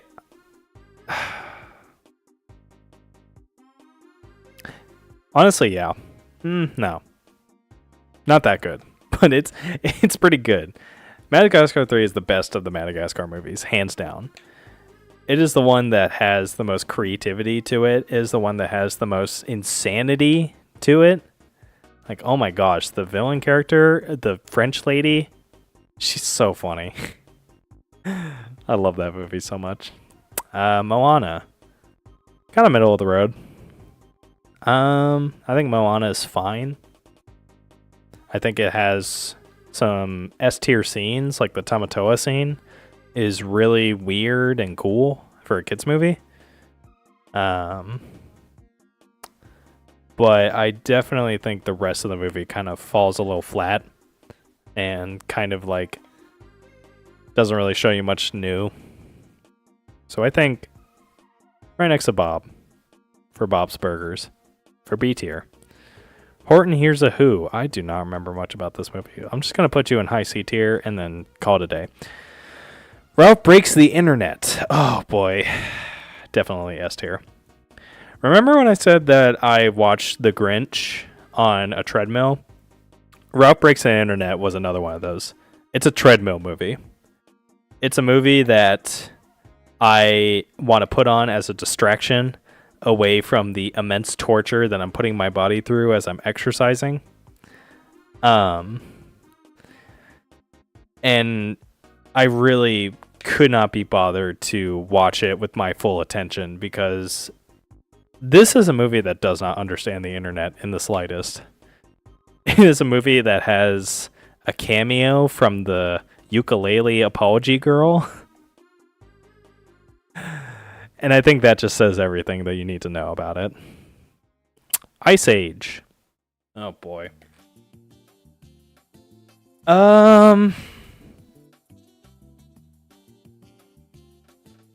Ice Age is probably B tier. I can see it being B tier.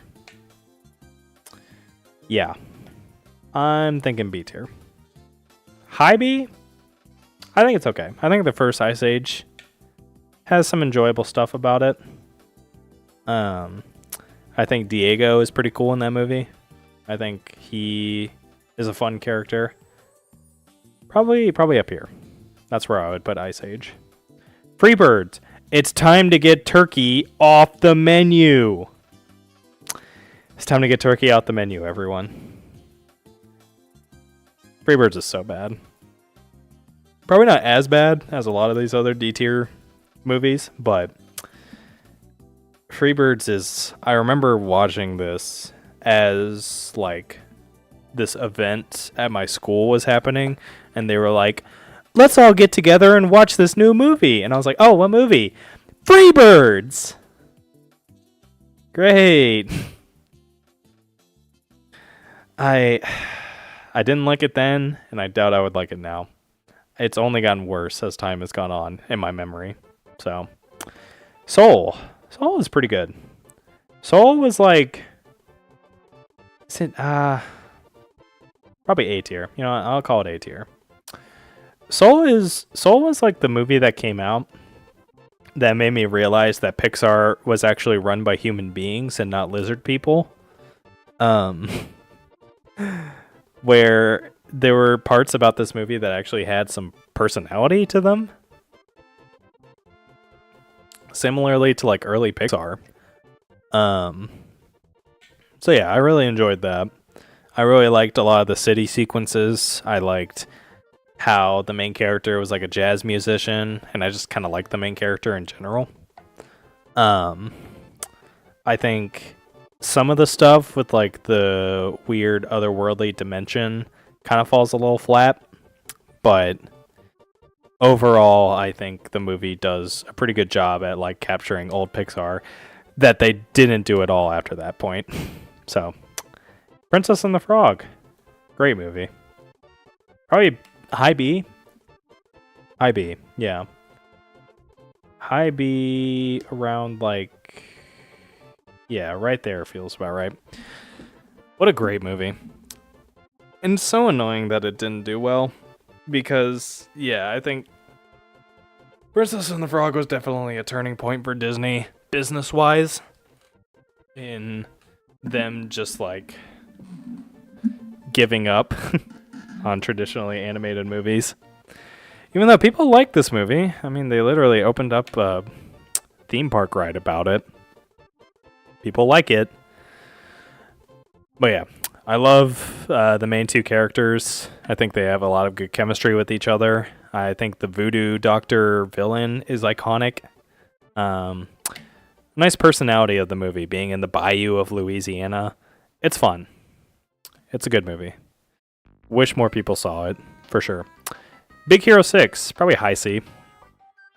I do not think Big Hero 6 is that amazing. I think it has a lot of issues with its plot. And I think Baymax is kind of annoying. I'm sorry to say it. I think the same way that the babies being cute is spammed in Shrek the Third, Big Hero 6 kind of just spams Baymax as like, oh, this cute little care robot. And he's got like those... Character design's fine, but like, I don't know. I get a little tired of him while watching the movie. Also, the villain is really bad in that movie as well. Not going to spoil it, but yeah. Rise of the Guardians. What a strange movie this was. Bizarre. I think mid B? Yeah. Mid B. I think it's cool. I think it's got some okay stuff in it. I think the animation's a little strange. This is when they were kind of like meshing slightly cartoony and like realistic looking animation. And it was very dark too. It's a very dark and gritty movie. It looks like a Zack Snyder film. Kind of like the Owls of Ga'Hoole. Yeah, Legends of the Guardians, the Owls of Ga'Hoole. That's the full title. Wish I've seen that. Yeah, Rise of the Guardians goes there. A Silent Voice. This one, I think this one joins up in S tier. I think it's probably like right here, if I were to guess. A Silent Voice is a roller coaster of a film. It is a film that understands mental health very, very accurately, and is a film that tugs at your heartstrings in a way that is not really sappy, but actually genuine and down to earth. A Silent Voice is a heartbreaking movie. And if you're interested in watching something that's very depressing, or if you're interested in watching a sad movie for any reason, which, I mean, I do sometimes, definitely check out A Silent Voice. Frozen. Definitely better than the sequel. But where is Frozen 2? Oh, there it is. But definitely B tier somewhere, but I don't know where. Probably mid B tier. That feels right. Maybe a little higher. It's okay.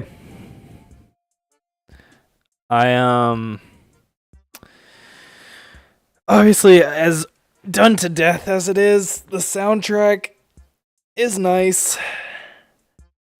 It's got some catchy tunes. Ugh. Oh, I'm so close. I'm so close to being finished. I gotta hurry. Oh, I'm getting drained. I didn't realize how hard this would be until I actually started doing it. Didn't help that I'm introverted either. But yeah. Frozen, yeah, it's fine. It's got some good music. It's got a nice little subversion at the end with the story and how conflict gets resolved. But it's still not really the most interesting Disney animated princess movie by a long shot. It's no Mulan. Mulan's like the poster child for that kind of movie, I feel like. It's so good. Despicable Me 2. Oh, this is the one with El Macho and the little purple minions. Not as good as Despicable Me 1 by a long shot. Probably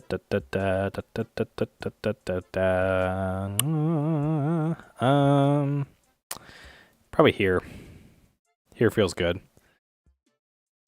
Great example of a sequel kind of moving away from what made the first one good and focusing on parts that are cookie cutter and are as widely appealing as possible. Not good. How to Train Your Dragon. Probably literally like right next to the second one. Yeah, like this.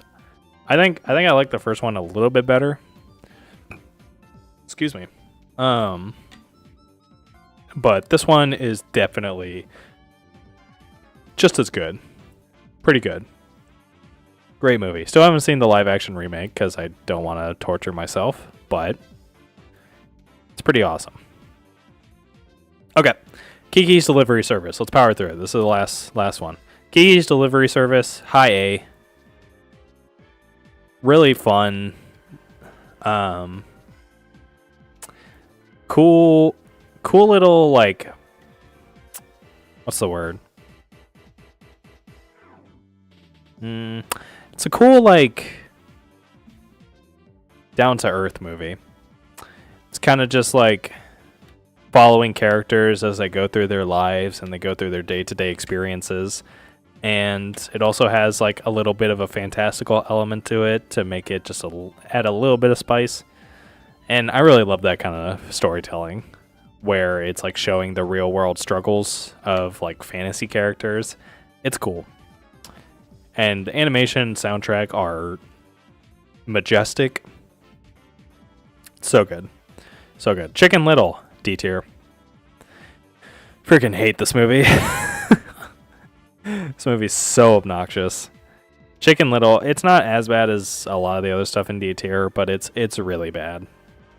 Chicken Little is ugly. It's so annoying. That's the word I would use to describe it. Annoying. It's like an alarm clock being projected on a silver screen for an hour and a half and nothing else happening. It's that grating, along with some car alarms thrown in. Evangelion, the end of Eva, I think is what this is called. Yeah, this is if you don't know what this is the cap off to the Evangelion anime series. They had a movie that was the end of it, and it counts as a movie I've seen. It's pretty great. It's pretty good. It fixes a lot of the problems that I have with the actual anime. There are some heinous scenes too in this that make me very uncomfortable. And it's quite the decision to include scenes like that in the movie, but I don't think it detracts from it, really. I think it's contextualized enough to where it like feels like it's servicing the story, but still, it's not really a movie I would show to just about anyone. But it's very, very out there, very interesting with a lot of the themes. It's pretty good. But yeah, I'll leave it there. Monster House. Oh boy, this movie terrified me as a kid. I remember there was a scene with like people getting wrapped up by a carpet tongue. And I saw that as a kid, and I never looked back at that TV screen again. It's okay. I think the animation's awful. I don't even remember anything about the plot. I could not tell you anything about this. But yeah. Sing. Sing is definitely down here. I hate Sing. I hate Sing so much. I have an irrational anger towards Sing. I think it's so cookie cutter and so boring that it's insulting. I think it also has one of the lowest budgets for an animated movie, so they're really pinching pennies with this film. And it shows. The animation's awful. The story is literally just... It has about as much resonance as a season of The X Factor or American Idol. It's so bad. So bad. Jimmy Neutron, Boy Genius. I don't know where to put this. I watched this when I was a kid, and I included it on the list. Gosh, I don't know. I guess just there. Send it. Yeah, sure, that works. Akira. Now, this is a film I love.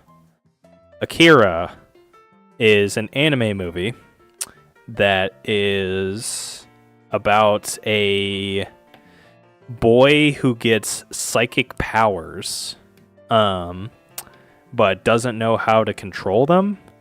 And he basically has this feud with his brother and like feeling like he's the runt of the group and feeling like he's not really well appreciated. And so once he gets the psychic powers, the power goes to his head. It's really interesting. One of the most beautiful looking movies, by the way. The lighting in this movie. It's a traditionally animated 2D like anime movie, and the lighting is so beautiful. Like, it's this Neoscape futuristic city, like Neo Tokyo. I think it's called Tokyo 3 or something like that, or that might be Evangelion. I don't know. But the city is such beautiful scenery. And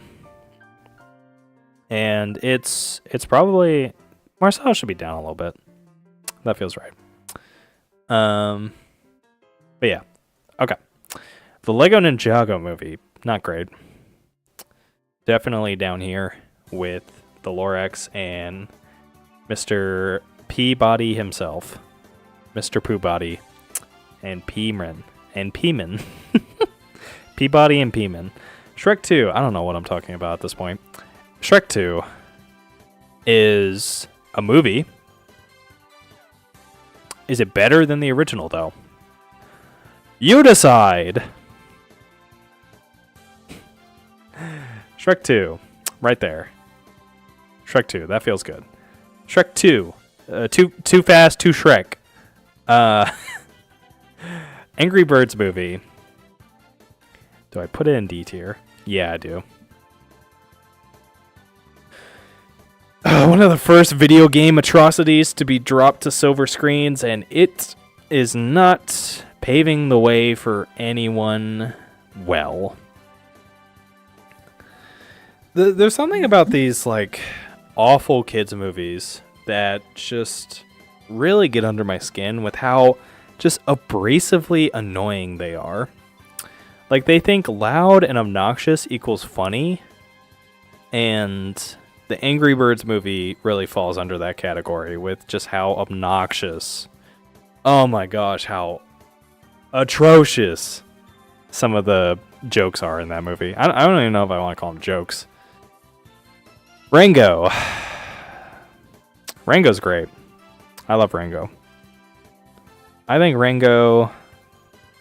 Does it deserve S tier, though? I wonder. I'm fine with putting Rango in S tier. I think Rango is a movie that's not afraid to be weird.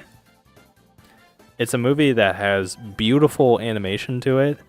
I don't know how they managed to do it, but they made the animation look photorealistic as well as like cartoony at the same time, and it didn't clash. Like, I don't know how they made Rango look as good as it does, but it really does. Okay, that was a thumbnail that was in the folder. I don't know how that got in there. Yoink, put you down there. Aladdin. Can't remember much about this, but I remember it being pretty good. So I'll put it right here with the Princess and the Frog. Now, Brave. This is a movie I can say something about. Merida is the worst Disney princess that there is. I hate Merida. She's so just like unreasonable and just like angsty, but not in a way where it's done authentically, but more in a way it's like she's so angsty that she is the one who is used to drive conflict in the film. And it's so annoying. She's so... How many times have I said annoying in this stream? I wonder. Okay, but let me power through it. We just got a couple more. Brave. Probably right here. Yeah, along with Toy Story 3. That makes sense. Wizards. Now this is a weird movie. This is low B, I guess. Yeah. Wizards is a Ralph Bakshi movie that I watched because, again, a recommendation from this podcast I watched. And it's essentially a fantasy movie, kind of akin to Lord of the Rings, but not at all. And it's so chaotic. There's so many different types of animation, whether it be like rotoscoped or like there's even live action footage at some point in the middle of like the 2D animated sequences. It's all over the place. It's like a film held together by toothpicks and duct tape, excuse me. It's interesting though. I liked it. I think it's crazy enough and like has enough self-awareness to be able to make something like that work. For sure. Your name. This was kind of lame. Your name? More like you're lame.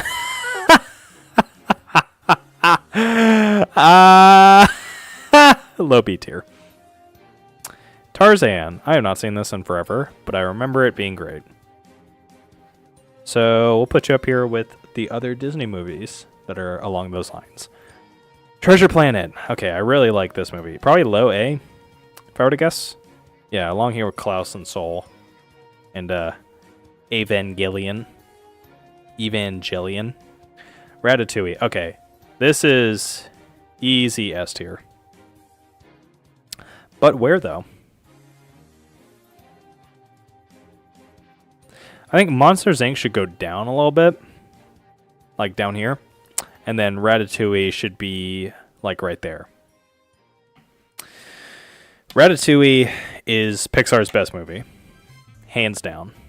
It is so good. It's written amazingly. It has amazing jokes in it.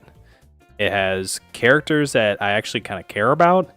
It has a lovely French setting that they use for both humor and for the beauty of their animation. And it's just like a love letter to food as well as a love letter to critiques and a love letter to critics, I guess. Which, being as critical as a person as I am, of course I love that. All right, Kung Fu Panda 3. Definitely the worst Kung Fu Panda. Probably down here in C tier, if I were to guess. Yeah, right there feels about right. The Lion King, another S tier. To go from this to the live action remake, which is like probably my least favorite, the worst, awful thing I've ever seen in my life. It's impressive. It's probably not that high though. Probably put it like down here with the Iron Giant. Yeah, that makes sense. I have 2 rats. One of these days, I'm going to go into work with one of them under a large hat. More specifically, my daughter has 2 rats. That's funny. That's funny. And I like to think you just do something that's not even close to cooking either. Like you're an accountant, and like the rat's just really good at accounting. Okay. Last one. Oh my gosh, last one. We made it. We finally did it. Oh my gosh, I did it. I can't believe it. The Little Mermaid. It's B tier. Yes! Yes! Oh my gosh, yes! Thank you. Oh my gosh. It's done. It's finally done. Ugh. Oh gosh, okay. That took a lot more out of me than I thought it would. But we did it. I'm a programmer. Oh. Oh, well, there you go. A rat under your hat that's really good at programming. Oh man. Dude, I can't believe it. Well, here's the final list. We did it. I know this isn't like a Mr. Beast challenge or anything, but this is probably what they feel like at the end of it. But yeah, this is the list. I'm probably going to post this on Twitter or something, in case anyone there wants to see it. But this is the objective list of all of the greatest animated movies of all time, as well as some of the most awful animated movies of all time. But yeah, okay. Well, I'm going to go crash, and I'm going to go stop talking because my throat is feeling like sandpaper right now. But thank you all so much for watching. Thank you all. Thank you to Teaching the Code. Appreciate you for stopping by, man. Thank you to anyone else who stopped by as well. Really appreciate it. I hope that you had a good time. And I hope that this was entertaining enough of a way to spend a bit of your Saturday afternoon. But yeah. I feel like you need a partner for some of these videos. You know what? Yeah, I could, that's probably a good idea. I think having someone to bounce off of would definitely make more sense. I'll look into that for next time. But yeah, all right. Well, thank you all. Ah, dude, what uproarious music to end on. All right. Well, thank you all for tuning in. I hope you all have a wonderful time, rest of your weekend. And again, thank you for stopping by. This has been Ben 11, creating a tier list of every animated movie ever made.